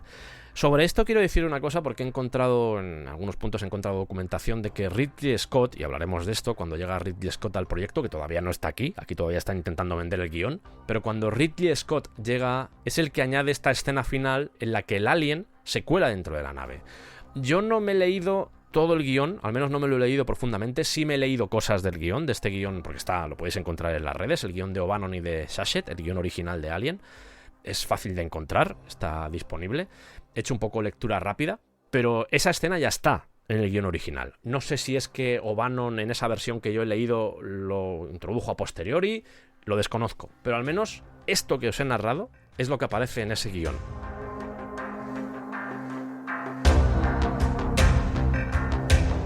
Voy a plegar velas un momento, porque hasta ahora os he dejado caer algunas influencias o algunos plagios, esto podemos verlo en ambas direcciones, ya es algo que suele aparecer bastante en el descampado, el tema de las influencias, incluso el tema de los plagios, y un poco la finalidad de este bloque que viene a continuación, de este dossier de influencias de Alien. Dossier, dice, madre mía. No es solo que seáis conscientes de que estas ideas podían venir de otros puntos, hemos ya mencionado algunos de ellos, puede ser por ejemplo Forbidden Planet o Queen of Blood, sino también animaros a que leáis y veáis este tipo de productos culturales, es decir, despertar en vosotros la curiosidad, esa curiosidad que al menos en el descampado siempre intentamos que aflore. Pues a través de este bloque, pues de repente que os nazca la curiosidad de leer, oye, pues voy a leer este libro que ha comentado aquí Sergio, en el que parece que se basa la historia o este momento o este concepto de Alien. Creo que es interesante. Porque algunos de ellos, yo soy consciente de que seguramente O'Bannon lo había visto, había disfrutado ese contenido audiovisual o incluso ese contenido literario y le influyó a la hora de realizar este guión que os acabo de contar. Pero hay otros que se basan un poco también en mi experiencia o en cosas que yo he visto o he podido leer. O'Bannon sobre esto hacía bastante broma porque decía, no he robado material para Alien de nadie, se lo he robado a todo el mundo. Vaya, vaya, vaya. Cuando ya empezaron a pedirle dinero por utilizar ideas de otros para su película, creo que se arrepintió mucho de proferir algo así. Muy bonito. Influencias en Alien.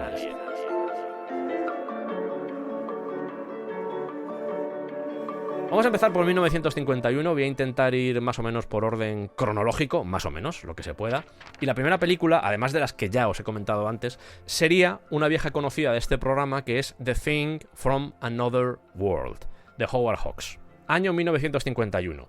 ¿Por qué es una vieja conocida? ¡Ay! Porque La Cosa, de John Carpenter, no deja de ser un remake de esta película, un remake que supera bastante, bajo mi punto de vista, al original, por mucho que esté ahí Howard Hawks, es mucho mejor. The Thing from Another World, además de un villano, de un ser, o por lo menos una criatura extraña, que parece una criatura, parece sacada de los Fruities, porque tiene así como fruta pegada, más allá de eso, inspiró a O'Bannon la idea de trabajadores que son perseguidos por una criatura extraña, una criatura alienígena o alienógena, en un entorno que es claustrofóbico. En esto también coincide, por ejemplo, La cosa de John Carpenter, que es muy posterior. Aquí estamos hablando de las influencias que pudo tener O'Bannon, pero también hay que tener presente La cosa de John Carpenter como ese concepto de un entorno claustrofóbico en mitad de la nada, aislados, de repente enfrentándose a una criatura que no tiene sentido, una criatura que escapa a cualquier entendimiento, pero que al mismo tiempo juega de forma perversa y sañuda con la paranoia humana, que al final es de lo que va la cosa. Planet of the Vampires, terror en el espacio, dirigida por Mario Bava en 1965, que visualmente se parece en algunas cosas a Alien. Hay un momento en esa película donde encuentran un esqueleto de alien gigante que se parece mucho al Space Jockey que luego se verá en Alien. Es una película de 1965 con colores saturados. En el caso de Alien todo va a ser más gótico, más sombrío, pero aún así hay cierta influencia visual que yo no sé si en este caso fue a Giger, a Scott o a todos en general. O'Bannon también cita una influencia por parte de Junkyard, de 1953. Esto es una historia corta de Clifford D. Simak, acabado en K, en la que una tripulación pues aterriza en un asteroide, aunque aterrizar igual no es el verbo correcto, porque se aterriza en la Tierra, se aluniza en la Luna. En este caso se asteriza en un asteroide. Sí, aterrizar también se refiere a tocar suelo, a tocar tierra. No te pongas nervioso. Y allí descubren una habitación con huevos. Siguiendo la senda de la literatura, también hay un libro que se llama Strange Relations, que recopila cuentos de Philip José Farmer, de 1960, y en uno de ellos se habla de la reproducción alienígena. Este momento lo podéis parar, de hecho seguramente este bloque lo acabe poniendo en un hilo en Twitter, yo creo que puede ser interesante, si me seguís en Twitter guay, si no pues igual no os enteráis, pero creo que pondré todos estos nombres para que sea más sencillo de buscar. Algunas de estas historias, por ejemplo la de Junkyard, son historias cortas que se leen bastante rápido. Parece música de clase de yoga. Y hemos hablado de Philip José Farmer, de Clifford D. Simak, pero por supuesto Lovecraft, la presencia de Lovecraft es evidente a lo largo del guión y a lo largo de Alien, sobre todo una historia como puede ser En las montañas de la locura, que yo creo que es de donde más bebe, sobre todo la parte de la pirámide. Bebe bastante de eso, de llegar a un sitio desconocido con una estructura, con una construcción que no acaba de tener sentido. Y el propio H.R. Giger dijo que lo que más le llamó la atención de las primeras versiones del guión de Alien fue precisamente esa influencia de Lovecraft. Más allá de que Lovecraft en muchos casos no describiera, pero por lo menos todo el imaginario que se construyó alrededor de su figura y de su obra, pues dio fruto a visiones de esas criaturas que él narra y que a veces ni siquiera se molesta en describir por motivos que tampoco voy a entrar en ellos. Mejor. Mucha de esa imaginería que se fue construyendo con el paso del tiempo le llegó y le influyó a Giger para poder crear su propia masa madre, por decirlo así. Por ejemplo.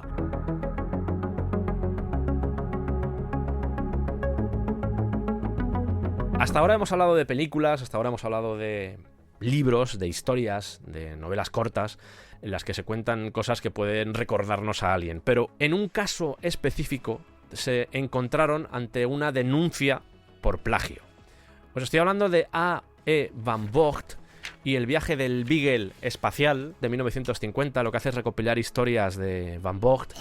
En el viaje del Beagle espacial hay dos historias que se parecen bastante a Alien. Una de ellas es el Destructor Negro, que es una especie de alien gatuno o felino, en el que ese alien se infiltra dentro de una nave y se pone a cazar a cada miembro de la tripulación. Y luego hay una que se llama Discordia en Escarlata, que es un alien, un extraterrestre que implanta huevos dentro de cada miembro de la tripulación, que luego salen hacia afuera y se los comen a los miembros de la tripulación. Maravilloso. O'Bannon decía: yo no he leído nada, yo tengo mis fuentes de inspiración, no tengo problemas con decir de dónde he sacado mi fuente de inspiración, que esto es verdad. El hecho de que dijera esa frase de yo no he robado la historia de Alien a nadie, sino que se la he robado a todo el mundo, juega a su favor, porque en el fondo reconocía que lo hacía. Y si aquí dijo que no, en realidad nunca había leído la obra de Van Vogt, pues seguramente era verdad. En cualquier caso, Van Vogt, que toda esta reacción que tuvo con respecto a la película la tuvo obviamente cuando ya se había estrenado, pidió dinero, la Fox le dio ese dinero, se llegó a un acuerdo extrajudicial y felices todos. En realidad estos conceptos de aliens que son enemigos y que llegan a la humanidad y que nos devoran, no es algo tan raro. Coincido un poco con O'Bannon que la historia se puede parecer, pero no es una historia que sea tan complicado llegar a ella. porque o los alienígenas son amigos o son enemigos. Y había una tendencia, depende de la época también de la ciencia ficción, no solo en el cine, sino también en la literatura, había una tendencia a, aunque no existiese la Tierra como tal, aunque fuese otro planeta, el hecho de encontrarse con un alienígena supusiera un problema. Vamos, que hacían lentejas contigo.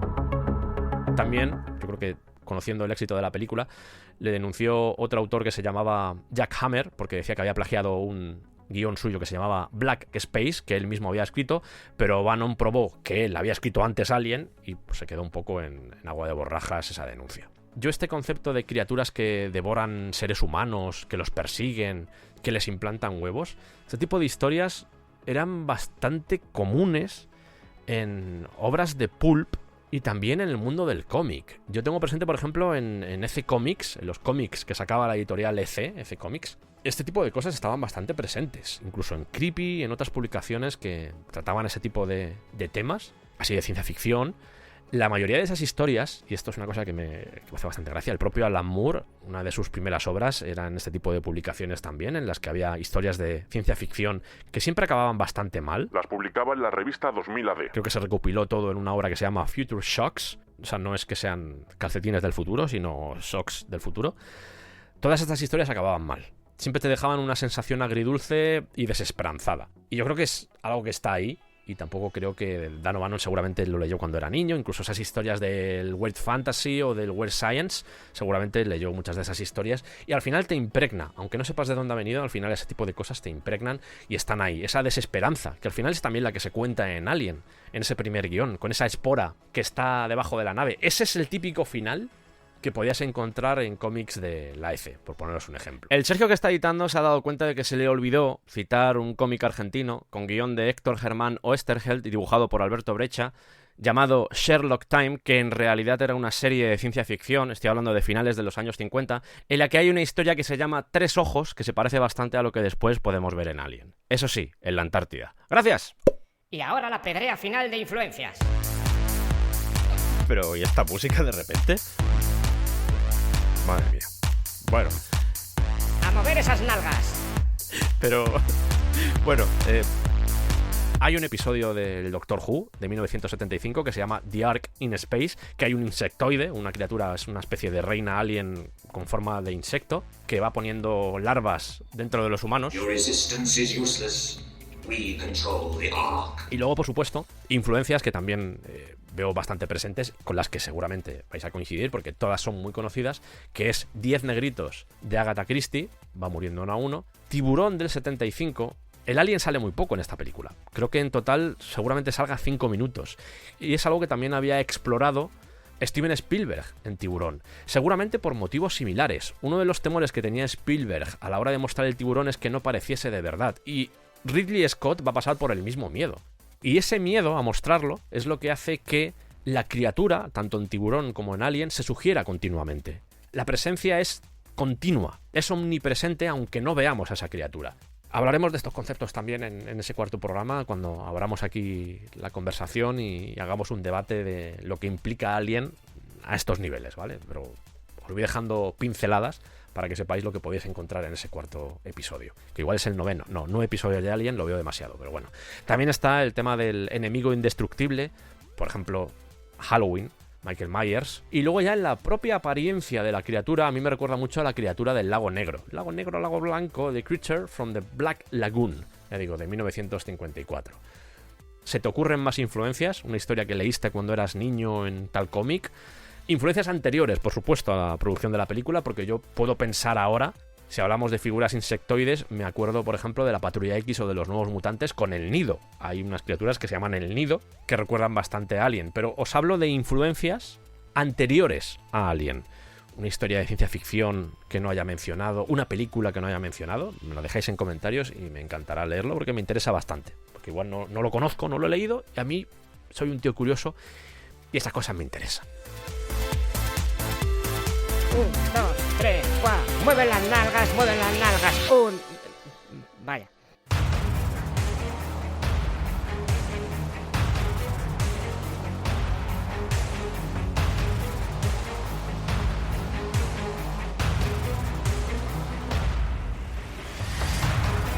1976, con el guión terminado, como os he contado, ese guión, Shusett y O'Bannon se dedican a intentar moverlo por todos los estudios que pueden. El pitch, es decir, la presentación que hacen, el concepto que va a rodear a Alien es tiburón en el espacio. Una de las productoras con la que están a punto de firmar es New World Pictures. ¿Qué diréis? ¿New World Pictures no es la productora de Roger Corman? Efectivamente, sí. Y mola mucho porque le dicen, oye, para que veáis más o menos el presupuesto que estaban barajando, vamos a necesitar $750.000 para llevar adelante esta película. La productora de Roger Corman ofrece 100.000. ¿Qué pasa, grumetillo? Justo. Nosotros os damos 100.000, pero para el resto del dinero os buscáis la vida. Así mola tener una productora, di que sí. La 20th Century Fox lee el guión y no lo quiere por violento. La American International Pictures dice que ya tiene demasiadas películas de ciencia ficción y que no le interesa. Y en general, las ofertas que les van saliendo son bastante pobres, a nivel económico y también a nivel creativo. No lo ven claro. Y todo parece indicar que se van a quedar con Roger Corman. Al menos nos da $100.000. Yo hice una película que se llama Dark Star con 60.000.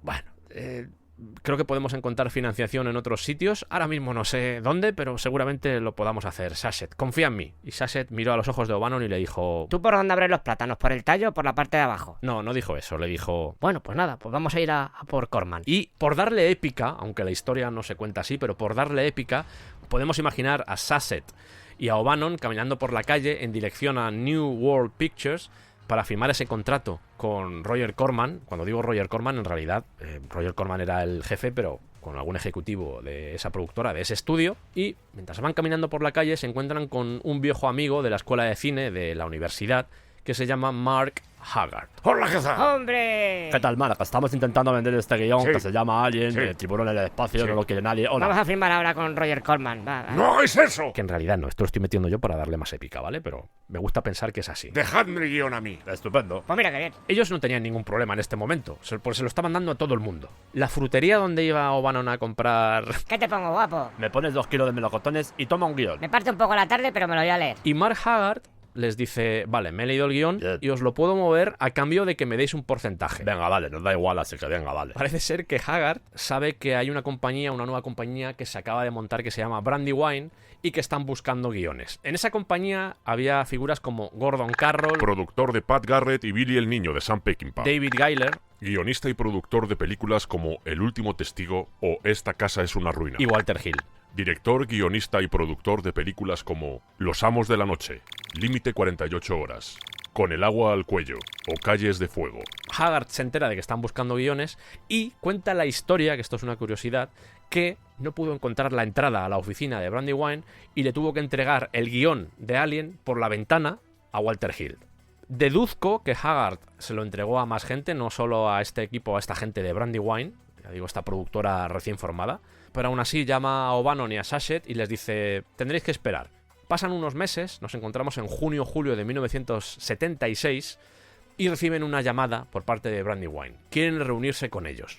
Lo primero que les dicen es, hay cosas del guión que no nos gustan. Aquí hay mucho rollo de Von Däniken. No sé si habéis leído algo de Von Däniken, no conocéis la figura de Von Däniken, es una figura compleja. Esto de pirámides y de cosas, de seres que vienen de otros planetas, esto es muy raro. Ya. Este ser de tentáculos también es muy raro. Ya. Los diálogos no son buenos. Ya. Los personajes tampoco están muy desarrollados. Bueno. Pero esto de una criatura que sale por el pecho de uno de los personajes, mira, esto nos interesa. Qué bien. Así que vamos a cambiar cosas. ¿Os Ya. importa? Y a O'Bannon y Shusett, que yo me imagino que estaban un poquito desesperados, dicen, bueno, pues cambiad lo que queráis. Lo que no sabían es que iban a cambiar tantas cosas. Ay, Dios mío. Gordon Carroll estaba más destinado a temas de producción, David Giler y Walter Hill estaban más enfocados en la parte creativa, y son sobre todo los que van a meter mano a ese guión, pero meter mano a ese guión va a suponer crear tensiones con los autores originales de ese guión, porque decían, pero si no sabéis de ciencia ficción, ¿qué vais a hacer? no han dirigido ciencia ficción, no han escrito ciencia ficción, y además seguramente están intentando hacer todo esto para que su nombre figure como autores del guión. Nos están intentando hacer el lío. Han comprado nuestro guión, pero ellos van a hacer su propia película. Seguro. Y aquí se equivocaban en todo, O'Bannon y Shusett. ¿Cómo? En primer lugar, ese miedo que tenían a que no apareciese su nombre, a que borrasen su nombre de ese guión. Si miráis, por ejemplo, los créditos de la película, os daréis cuenta de que no aparece por ningún lado que los autores del guión sean Walter Hill y David Giler. De hecho, O'Bannon aparece como único guionista y como autores de la historia Sachett y el mismo O'Bannon. Las grandes diferencias que existen entre la película que os he contado antes de Alien con la versión final, la mayoría de esos elementos van a estar creados por Giler y por Walter Hill. En primer lugar, el androide, Ash. Eso no estaba en la versión original. Y para O'Bannon, por ejemplo, eso era un poco como el espía ruso. No les acababa de gustar. Y Ash, precisamente, es una de las cosas que mejor funcionan de la película, la existencia de Ash. Porque la existencia de Ash es lo que va a dar sentido a esa subtrama del terror corporativo Weyland-Yutani, que va a dar forma y va a dar más enjundia a la historia final que se cuenta en Alien. Que es, esta gente es prescindible. A nosotros lo que nos interesa es conseguir ese alienígena que nos puede servir de cara al futuro en una guerra, por ejemplo. Queremos estudiar a ese alienígena porque sabemos de lo que es capaz. Y si para ello tenemos que sacrificar a toda la tripulación, nos da igual. Ya digo, ese terror corporativo junto a la existencia de Ash, antes hablábamos de la salsa, pues le va a aportar esa salsa necesaria para que Alien funcione y para que Alien adquiera más dimensión de la que realmente tiene, porque ya no es simplemente unos astronautas, entre comillas, que están enfrentándose al monstruo, sino que hay algo más grande detrás. No se están enfrentando simplemente al monstruo, sino que se están enfrentando a una corporación que les está utilizando como cobayas, simplemente como alimento de esa nueva criatura. Que eso acentúa el terror que tiene la cinta. En el guión original creo que ha quedado patente, pero había una emoción por encontrarse con otra civilización. Cuando van a la pirámide, en realidad están yendo porque están emocionados. ¡Ay, Dios mío! Igual hay otros bichos, vamos a conocerlos. Están emocionados por ese primer contacto, pero en Alien, en lo que es la película, hay indiferencia, es más, hay terror. Van al planeta porque sienten la obligación de ir al planeta a nivel legislativo, porque forma parte de lo que tienen que cumplir, pero no tienen ni puta gana de ir al planeta. Ninguno de ellos. Nadie. Algunos de los personajes dice, no hace falta que bajemos. O sea, nos echamos a dormir y ya está. Pues va a ser que no. También introducen a ese HAL 9000, que creo recordar que estaba en el guión original, aunque no tenía muchas apariciones. Es más, lo que hacen es coger cosas que decía Madre y darle esa voz a Ash, hacen una combinación entre ambos personajes. Y por supuesto, cambian el final ese que se parecía mucho a las historias de F Comics, pues cambian ese final por algo más feliz, en el que simplemente pues Ripley se echa a dormir y ahí acaba la historia. Y quiero que visualicéis esto. El guión de Alien, con respecto a esa versión, va a pasar por muchas reescrituras. Se habla de más de 8 reescrituras. Cambiar, eliminar, transformar partes, de darle más peso a este personaje, de acentuar el drama de las relaciones humanas. Y a pesar de todas estas reescrituras, que yo deduzco, de nuevo, se cuenta que sobre todo las hacían Hill y Giler, pero yo deduzco que aquí todo el mundo estaba reescribiendo. De hecho, vamos a ver que O'Bannon estaba siempre haciendo cosas por detrás, porque él decía, esta es mi película, y decían, ya no es tu película, es la película de Brandywine, te hemos pagado por ella, vas a poder colaborar en ella, pero cálmese un poquito, señor, porque queremos hacerla a nuestra manera. Al final se trataba, y esto tiene sentido también, porque era una historia que habían creado ellos, O'Bannon y Sachett, y veían que poco a poco estaban perdiendo control sobre ella, y se convierte todo en una especie de guerra de, dicho mal y pronto, una guerra de pollas que hemos visto a lo largo de muchas producciones. De hecho, esa guerra de pollas se vuelve más cruenta cuando quitan la escena, toda lo que es la secuencia de la pirámide, y ahí es cuando O'Bannon realmente se cabrea y empieza a hacer cosas un poco extrañas, como por ejemplo llamar a Chris Foss, al que había conocido en la producción de Dune, recordemos, os he hablado ya de Chris Foss, para que haga diseños y cosas que comenzó a hacer por detrás de Brandywine. No sé si por cabreo, no sé si porque no quería perder de todo el contacto con la película, o no sé muy bien por qué motivo. Era como dos bloques, estaban Sachett y O'Bannon, y por otro lado Giler y Hill, y un conflicto continuo entre ellos y unos problemas de comunicación exacerbados y continuos. A veces pueden salir cosas buenas de ahí, otras no. En el caso de Alien yo creo que salió algo bueno, pero con muchas tensiones de por medio.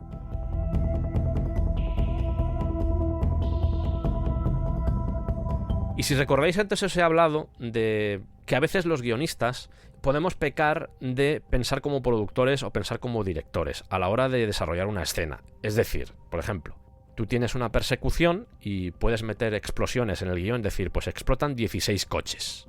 Algo dentro de ti te dice, es que si quiero que exploten 16 coches, esto es mucho dinero y entonces nadie lo va a producir. Y eso en el fondo es un error. Y es un error que cometieron O'Bannon y Sachette, porque en el fondo estaban pensando en hacer una especie de Dark Star 2, con un presupuesto de $750.000. Vamos a ver que el presupuesto final de Alien tampoco es que sea muy superior, pero por lo menos es superior.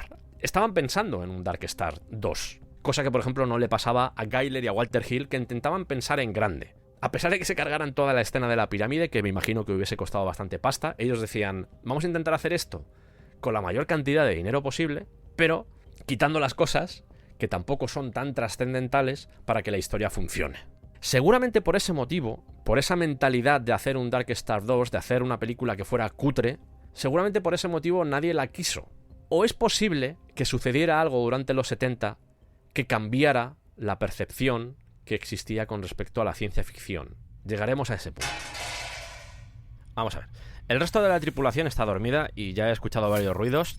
Tampoco quiero interrumpir mucho esto, pero discúlpame un momento que voy a investigar, porque esto es raro, ¿vale? Padre, ¿puedes mirar a ver si hay algún intruso en la nave ahora mismo? Rigoberto. Vale. Rigoberto, ¿puedes mirar si hay algún intruso en la nave? Detectada presencia humana en la cocina. No pertenece a la tripulación. ¿Lleva mucho rato ahí? Desde el inicio del programa. Vale. Pero no quería interrumpir. Vale, bueno, pues voy a la cocina. Un momentito. Es que si no voy, me voy a tirar todo el rato aquí. Pues eso. Vaya. ¿Usted quién es? Yo soy el que estaba haciendo los ruidos. No, ya, pero ¿quién es usted? Mi personaje es ese, el que estaba haciendo ruidos. Ya. No tengo más desarrollo de personaje. Claro. Joseph Campbell, me hago diciendo Campbell. Joseph Campbell conmigo no tiene nada que hacer. Es que estoy intentando contar la historia de Alien. Ya, pero el guión dice que tire un vaso, pues yo tiro el vaso, ¿no? ¿Y le queda mucho? Pues la verdad es que no, he tirado ya un par de cosas. Yo ya estoy satisfecho conmigo mismo, ¿Pero por qué las tira? O sea, ¿qué motivación hay detrás? Además del guión, sí. Igual en mi otra vida fui, no sé, un gato. Ya. Y por eso tiro cosas como hacen los gatos. Ya. O sea, que las veo ahí, veo un vaso y digo... No, sí lo he entendido. Miau. No funciona así, vete, No es en la mano a mano, no. Vaya. Igual lo mejor es que me abandone la nave. Yo creo que igual sí. Toma, de regalo. Pero hombre. Pues ya está, seguimos.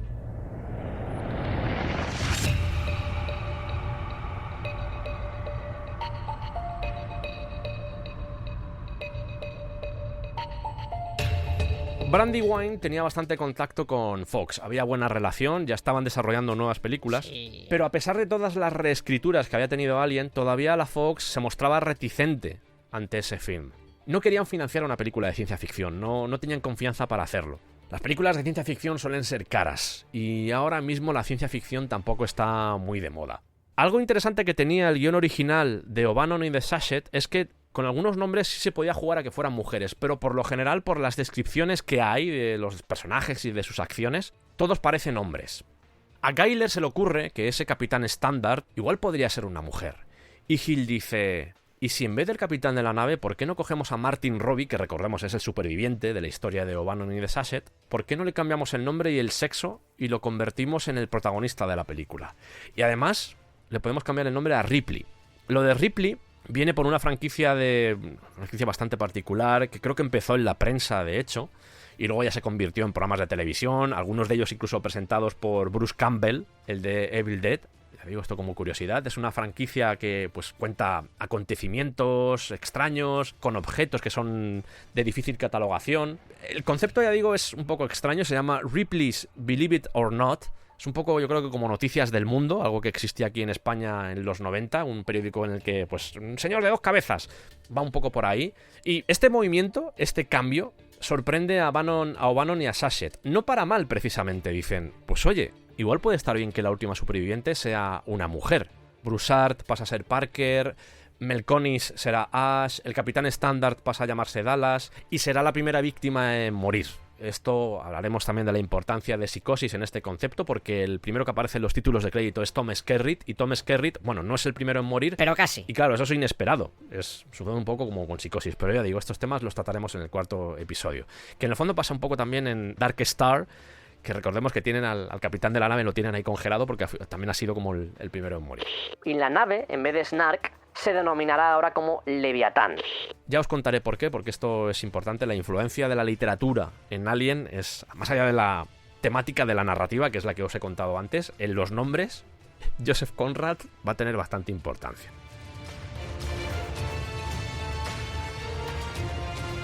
Fox y Brandywine llegan a un principio de acuerdo en mayo de 1977. Recordemos todo este viaje, todos los años que os he ido citando. Y ya digo, hay un acuerdo para realizar la película, pero todavía no tienen luz verde. En principio, Walter Hill figura como posible director en detrimento de O'Bannon, que al ver que se metía a la 20th Century Fox, yo creo que fue consciente de que no iba a poder dirigirla porque no iban a confiar en él. No tenía tanta experiencia dirigiendo. El proyecto estaba cogiendo una envergadura mayor de la que él mismo había pensado y sabía que Walter Hill, en ese sentido, pues estaba en una mejor posición que él. A pesar de eso, al menos él sabía que para los efectos especiales seguramente sí contarían con él. Pues eso espero. Sasset, por ejemplo, porque estoy hablando mucho de O'Bannon, pero Sasset, por ejemplo, figuraría como coproductor, que también está bien. En la parrilla de la 20th Century Fox estaba Star Wars en este momento, y también encuentros en la tercera fase. La segunda contaba con la garantía de Spielberg, garantía entre comillas, porque había hecho Tiburón y lo había petado. Tiburón cambió la forma en la que se percibía el cine a nivel de industria. El concepto de blockbuster, digamos que nació con Tiburón, al menos como se puede entender ahora. Pero la primera, esa Star Wars, no estaban muy seguros con ella. Os contamos también lo que fue la producción de Star Wars, que fue complicada. También hicimos un especial de rodajes infernales y Star Wars aparece ahí. Y la Fox pensaba que se iba a hostiar. El destino luego querrá que Dan O'Bannon termine trabajando en Star Wars haciendo animaciones por ordenador. ¿Recordáis cuando Darth Vader va detrás de Luke en la Estrella de la Muerte, que tiene la nave a tiro y se ve en la pantalla que tiene la nave a tiro? Bueno, pues ese tipo de cosas, hasta donde yo sé, eso es de lo que se encargó Dan O'Bannon durante la película. A pesar de que rechazó el trabajo, recordemos, cuando estaban todavía con Dune. Fijaos las vueltas que da la vida. Es más, cuando el halcón milenario salta al hiperespacio, eso se parece mucho a cuando salta al hiperespacio la nave de Dark Star. No sé si porque también O'Bannon tuvo mucho que ver, o porque en realidad todas estaban bebiendo de lo que había hecho Kubrick en 2001, que no es exactamente igual, pero si miráis cómo saltan al hiperespacio en Dark Star, se parece bastante a Star Wars. Llegan más reescrituras de guión. Ahora, por ejemplo, Kane pasa a ser el incubador de la criatura. Faraday pasa a ser Lambert, que es el alivio cómico. Diréis, ¿Lambert? ¿Alivio cómico? Pero si yo he visto a Alien y Lambert es de todo menos alivio cómico. Pues sí, Lambert soltaba chistes, ¿vale? Aunque luego ves la película y dices, madre mía, pero si esta mujer se pasa la película llorando. Que le dieron un premio por eso, por cierto. No por llorar, sino por interpretar el papel de Lambert, que aunque ya lo veremos en el siguiente especial, cuando hablemos de los diferentes personajes, no deja de ser la representación del espectador dentro de la película. El terror que siente Lambert es el que podemos sentir nosotros como espectadores. Pero bueno, ya hablaremos de esa mierda. Cuando tú quieras, guapo. Me hace gracia porque Hill fue poniendo nombres a los personajes de atletas. Brett y Parker vienen de George Brett y de Dave Parker, que eran jugadores de béisbol, y Lambert viene por Jack Lambert, que era de un equipo de fútbol americano. Hill finalmente declina dirigir la película, tiene que hacer The Driver. No estaba muy cómodo con el tema de los efectos visuales. Como bien decían O'Bannon y Sasset, no estaba muy a gusto con el tema de la ciencia ficción, no sabía cómo trabajar con ella. En el fondo tenía razón. Hill era consciente y dice, yo tengo mis películas, yo tengo mis cosas. Pues estupendo, no tenemos ni dinero ni director. ¿Quién va a dirigir esto? ¿Dan O'Bannon? No, Dan O'Bannon no es una opción. Brotaron diferentes nombres: Peter Yates, Jack Clayton, que es el de The Innocents, peliculón por cierto, Robert Aldrich. Pero tanto O'Bannon como Sasset, y seguramente también la gente de Brandywine, eran conscientes de que no se iban a tomar en serio esta película. Y esta película había que tomársela en serio, a pesar de que fuera una película de serie B con un monstruo. Así que O'Bannon y Sasset se plantean decírselo a Corman, a Roger Corman. Oye, ¿te apetece dirigir? Pero el resto le dice, no. Hay más nombres. Friedkin, Altman, hasta Spielberg. Y esto es muy significativo, porque Spielberg les dice, yo no puedo, yo estoy acabando encuentros en la tercera fase, tengo proyectos por delante, pero os animo a que lo hagáis, porque tiene buena pinta. Y había dicho lo mismo con Star Wars. Le había dicho lo mismo a George Lucas. Hazlo, porque tiene buena pinta. Y este pequeño empujón de Steven Spielberg, en este momento ya era bastante egregio, porque, bueno, pues Tiburón había funcionado muy bien, habían ganado mucho dinero, va a ser lo que al final convenza del todo a la Fox junto a algo que va a pasar a continuación en mayo del 77. ¿Qué pasa en mayo del 77? Dígame, por favor, ¿qué pasa? Dos cosas. Vamos a ir con la primera. Vamos a ir al apartamento de Sandy Liverson, que es un señor, a pesar de que se llame Sandy, un productor estadounidense que estaba afincado en Inglaterra y que está rebanándose los sesos porque tiene este proyecto entre sus manos, el proyecto de Alien, y no sabe muy bien con qué director contar. Y de repente se fija en los muebles de su apartamento. Y se acuerda de que uno de esos muebles está diseñado por un señor que se llama Ridley Scott. Esto es de verdad. Ridley Scott hacía muchas cosas. A Ridley Scott le gustaba dibujar. De hecho, son clásicos y además están muy bien hechos. Los storyboards de Alien están realizados por el mismo Ridley Scott. Están en la red, podéis buscarlos. Son fantásticos. El tío es bueno artísticamente, no solo a nivel visual, a nivel cinematográfico. Es muy potente Ridley Scott y así lo ha demostrado con toda su filmografía. Hay gente que dice, compañeros suyos, que habla de que tiene una cámara en la cabeza. Él todo lo ve en formato cine. Pero también se dedicaba a hacer diseños y a hacer este tipo de cosas. Y un mueble que tenía en su apartamento Sandy Liverson, pues lo había diseñado Ridley Scott. Y dice, oye, Ridley Scott acaba de dirigir hace nada Los Duelistas. Podríamos contactar con él. Llama a Alan Ladd. Alan Ladd era otro ejecutivo, otro productor de la Fox que estaba en Estados Unidos y le dice, oye, tengo un posible director, solo tiene una película, pero es experimentado, ha trabajado mucho, ha hecho muchos anuncios, el tío a nivel visual es muy bueno. Si confías en mi instinto, podemos tener a la persona indicada.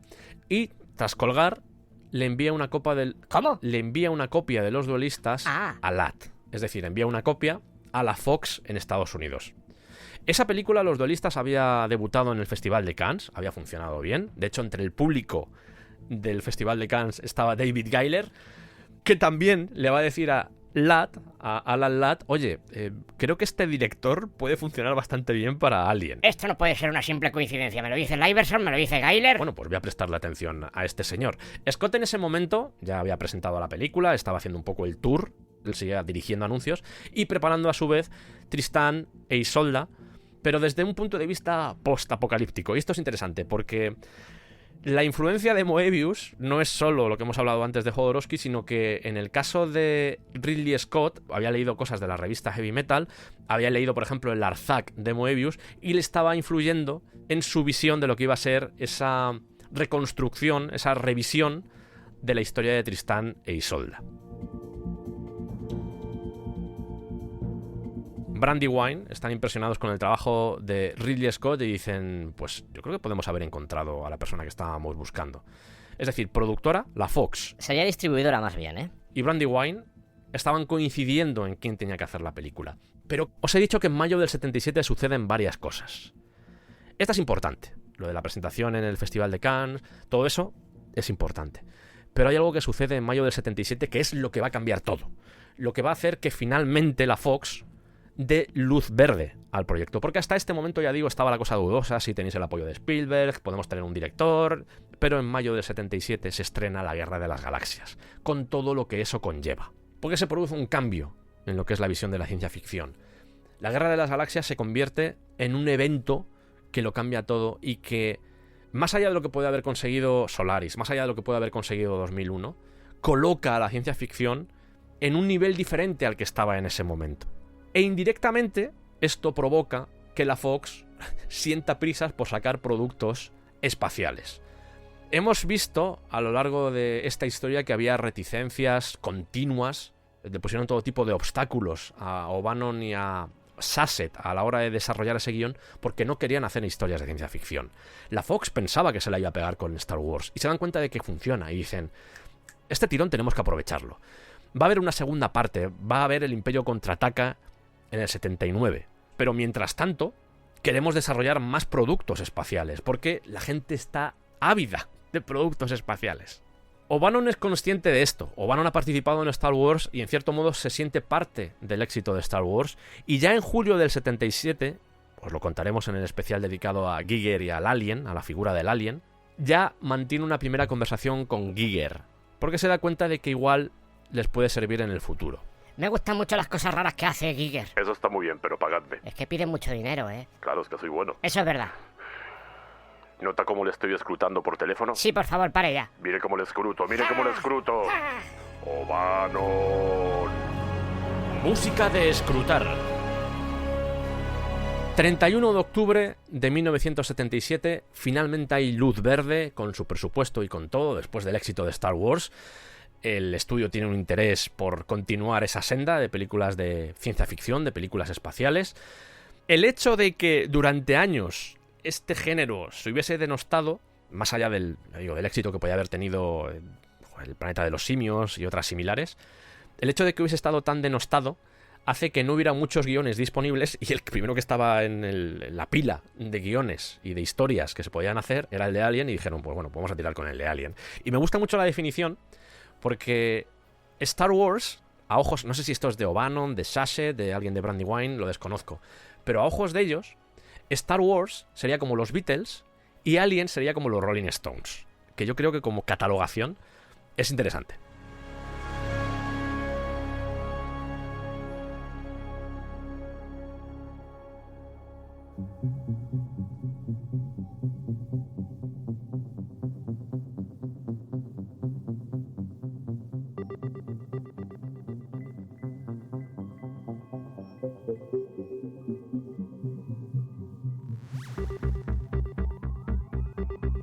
El presupuesto inicial, al menos el presupuesto que se acepta por parte de la 20th Century Fox, es de $4.200.000, que tampoco es mucho, pero dista bastante de los 750.000 que Sachet y O'Bannon pedían en primera instancia.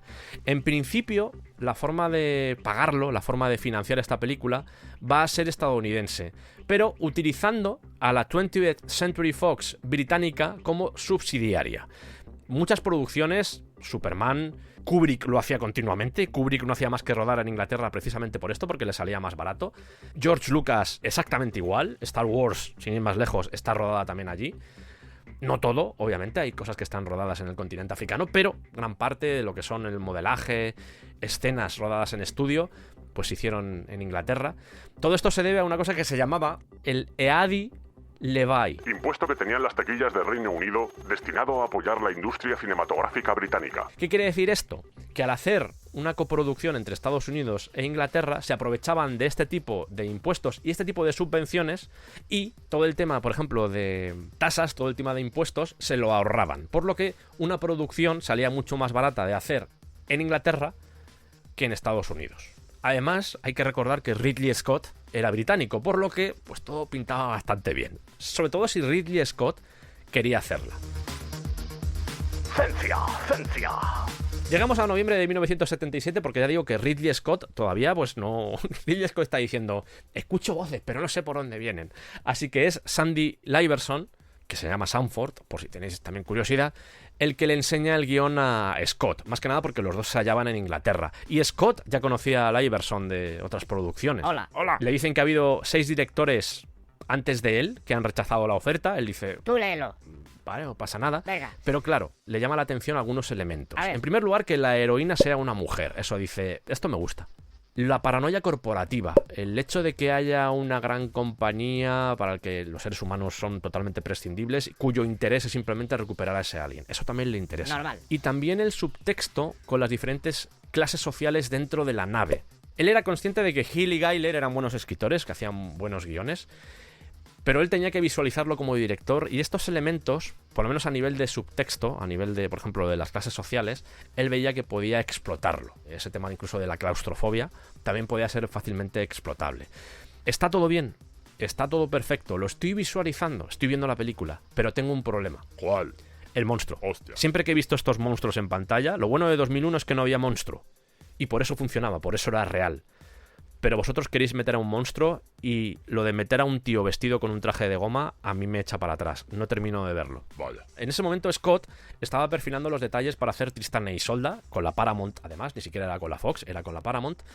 Y le dice a la Iverson, oye, yo voy a hacer Tristán e Isolda, pero si en un momento dado no puedo llevarla adelante, yo vuelvo con Alien, ¿vale? Y le dicen, bueno, no sabemos. Igual encontramos un director antes que tú. Y Scott, yo me imagino pensando por dentro, sí, como los 6 anteriores.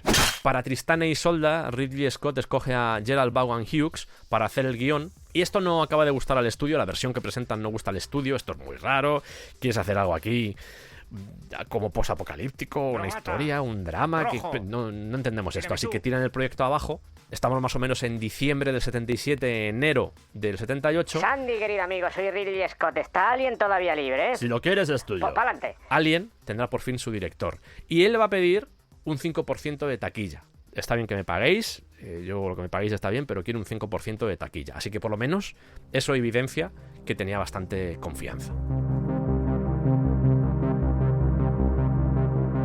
Habréis notado que Sachet y O'Bannon están como apartados. Los que están llevando toda la producción, los que están llevando todas las conversaciones son básicamente la gente de Brandywine. Y Scott al final había visto el potencial comercial de Alien. Él veía que había muchas posibilidades. Ya digo, le tiraba bastante para atrás lo de la criatura, pero más allá de eso, pues le resultaba interesante. Y le dicen, oye, ¿quieres cambiar algo del guión? No, aquí introduzco lo que os he dicho antes, lo de cuando van a destruir la Nostromo, esa parte final que supuestamente Ridley Scott diseña, hace los storyboards para poder pedir más presupuesto, que tiene lugar en la Narcissus. La Narcissus es la nave de escape en la que huye Sigourney Weaver, la que huye la teniente Ripley. Toda esa parte supuestamente la creó Ridley Scott para poder pedir más presupuesto. Insisto en que yo lo he visto en el guión original, así que no sé muy bien a quién creer. Y supuestamente con algunos cambios un poco especiales, porque Scott quería que el alien finalmente devorase o le comiese la cabeza a Sigourney Weaver y que después ese mensaje final que introduce la grabadora comunicándose seguramente con la Tierra o un poco haciendo el diario de a bordo, ese mensaje supuestamente lo iba a grabar el alien con la voz de Ripley. ¿Cómo? Y ese era el final de la película. Esto es lo que he encontrado, que como final se parece mucho, una vez más, a las historias de la EC, a estas historias que poblaron el siglo XX de ciencia ficción, que siempre tenían un resultado agridulce, pero bueno, afortunadamente nos quedamos... Yo prefiero el final de la película, sinceramente. Buff. Y nada hacía presagiar lo que podía hacer Scott con este género. Y con solo una peli. Es decir, al final estaban haciendo todos un poco salto al vacío. Yo creo que más que nada porque no quería hacer nadie esta película. Y se dieron cuenta de que este tío tenía mucho cine y muchas posibilidades. Y al final lo que estaban haciendo era una inversión en la calidad de la obra final. Simplemente, insisto, con un señor que se había dedicado a hacer anuncios, muy bien. Que solo tenía una peli que estaba muy bien visualmente. Una película que estaba muy bien narrada. Pero que desconocía totalmente el género de la ciencia ficción. Es más, lo había denostado casi toda su vida. Y que no sabía cómo dirigirlo. Él lo tenía claro. Él decía, yo no quiero hacer una película importante, yo no quiero hacer 2001, yo solo quiero una historia que sea una especie de thriller tipo Psicosis, La semilla del diablo, una cosa así que sea terrorífica, pero que no tenga mucha profundidad. No quiero nada. Para eso ya está 2001. Pero, y aquí llega una de esas palabras que te he dicho que vamos a tener en cuenta durante estos especiales, no quiero que tenga la profundidad de 2001, pero quiero que se vea como 2001, que sea real. Él llega con diseños, él hace storyboards, hace diseños de la nave, hace todo, o sea, porque le gusta meterse en las películas, le gusta mucho, no sé si lo sigue haciendo porque ya es un señor mayor, pero en esta época al menos yo creo que estaba cargado, tenía una mochila de sueños a la espalda. Voy a hacer storyboards para demostraros que 4,2 millones, en otros sitios he encontrado 4,5 millones, no van a ser suficientes para hacer esta película. Y los storyboards, si los veis, son muy Moebius. Porque ya digo que le había influido bastante a la hora de hacer Tristana e Isolda y tenía muy claro el concepto visual que quería para esta película. Y supuestamente la 20th Century Fox, gracias a estos storyboards que presenta Ridley Scott, dice, oye, este tío puede hacer algo muy grande, vamos a doblarle el presupuesto. Ya os contaré cuál fue el presupuesto final, al menos el que se conoce de la película, porque eso también tiene tela. Dentro de esos storyboards, ya digo, había diseños de naves, había diseños de trajes, había todo muy Moebius, pero sin ser, evidentemente, la calidad que podía tener Moebius. Dentro música de miedo.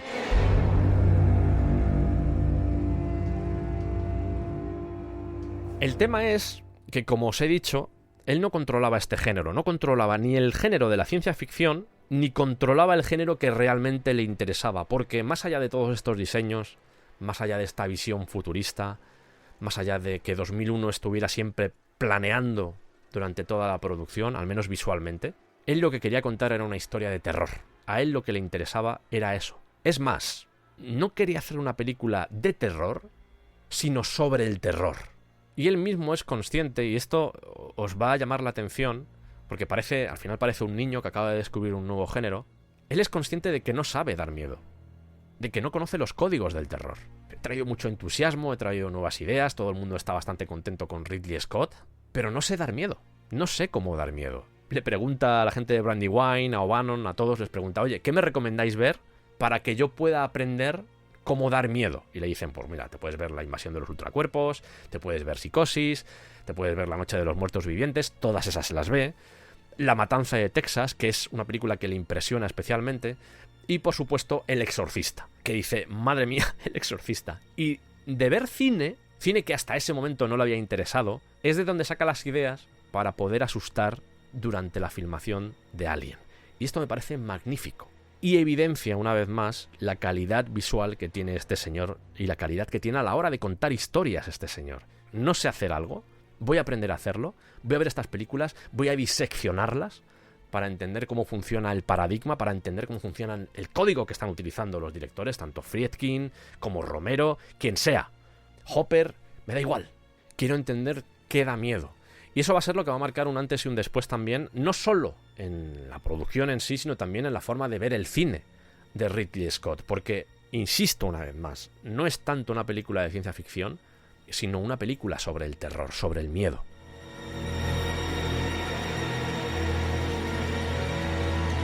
Además había algo que le interesaba bastante de la película, que era la madurez que destilaba el guión. Ese kill the motherfucker era algo raro dentro de las producciones. Que se utilizara ese tipo de lenguaje no era común. Not common. Scott, que en cierto modo también estaba muy inspirado por Star Wars y esa desviación de lo que era un futuro prístino, maravilloso, que normalmente se mostraba, por ejemplo, en Star Trek o en otras producciones. Todos estos conceptos le interesaban bastante, tanto que él mismo llegó a decir que quería hacer la matanza de Texas en el espacio. Pero había una preocupación que todavía le rondaba la mente, una preocupación de la que ya os he hablado, la preocupación de la criatura. Y un 6 de febrero del 78, Scott va a mantener una conversación con un señor llamado H.R. Giger. Lo de Ripley está muy bien. Lo de que un bicho le reviente el pecho a uno de los personajes está muy bien. Lo de que el protagonista o el supuesto protagonista muera de los primeros está muy bien. Pero si no tenemos un alien que sea creíble, la película no será creíble. Y esto os lo contaremos cuando lleguemos de nuevo a la figura de Alien, lo que es el personaje en sí, pero Giger le va a dar esperanzas, porque en su visión artística, en esas criaturas de encorvadas, torvas, extrañas, va a encontrar la respuesta a ese miedo que le provoca el hecho de que su película no se vea real.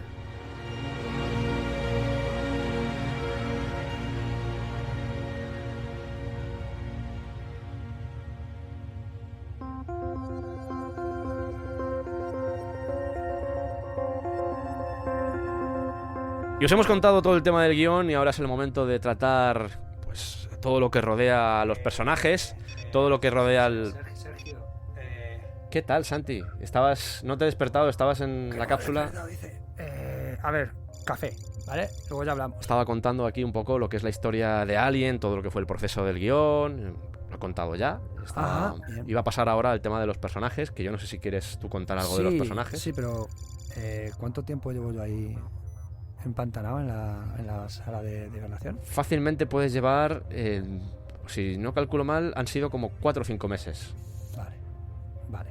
Bueno, ya sabes que yo no duermo bien y que bueno que tengo... Ya, no duermes bien porque eres un androide, Sergio. ¿Perdón? No, nada, continúa. Mira, vamos a hacer una cosa. Venga. Vamos a hacer una cosa. Vamos a terminarlo aquí. Sí. En el siguiente especial... Venga. Ya hablamos los dos del tema de los personajes, porque yo creo que es un tema que además te interesa y que tienes muchas cosas que contar. Me interesa, pero yo ahora mismo necesito una ducha, un café y todo eso. Y te digo más, así nos cuentas también qué te parece a ti la película de Alien y nos ahora das... mismo, con la tostada que tengo, me parece una mierda, todo. O sea, no solo Alien. La vida, ¿no? Mi vida me parece fatal. Bueno, yo espero que ya cuando grabemos ahora la continuación con los personajes y eso, te encuentres un poco mejor. Joder, qué torrija, chaval. Madre mía, esto del sueño, del hipersueño no lo veo yo. No voy a hacer un cierre, yo creo que con lo que hemos contado ya vale, y además nos vamos a ver en unas semanas hablando de todo esto, de los personajes, de Ripley, de Ash, de Dallas, de Brett, de Parker, del gato, de todos ellos, y también seguramente de la Nostromo y todo lo que implica una nave que es mucho mejor que la nuestra, porque la nuestra es la Nostromo, es la versión cutre de la Nostromo, que ya la Nostromo era un poco cutre de por sí, pero bueno, tampoco hay mucho presupuesto. Nos hacen viajar en estas condiciones. Hay una sección hecha con piezas de Lego. Que además no está del todo sellada, pero mejor no entrar en eso porque entonces me preocupo. Que gracias, Santi, por esta aparición estelar, este cameo. Vale. Y nos vemos en el siguiente programa, si no te importa. Sí, yo ya te digo que ahora mismo voy a... Llevas un empane fino, ¡Buah, chaval! Un abrazo para todos.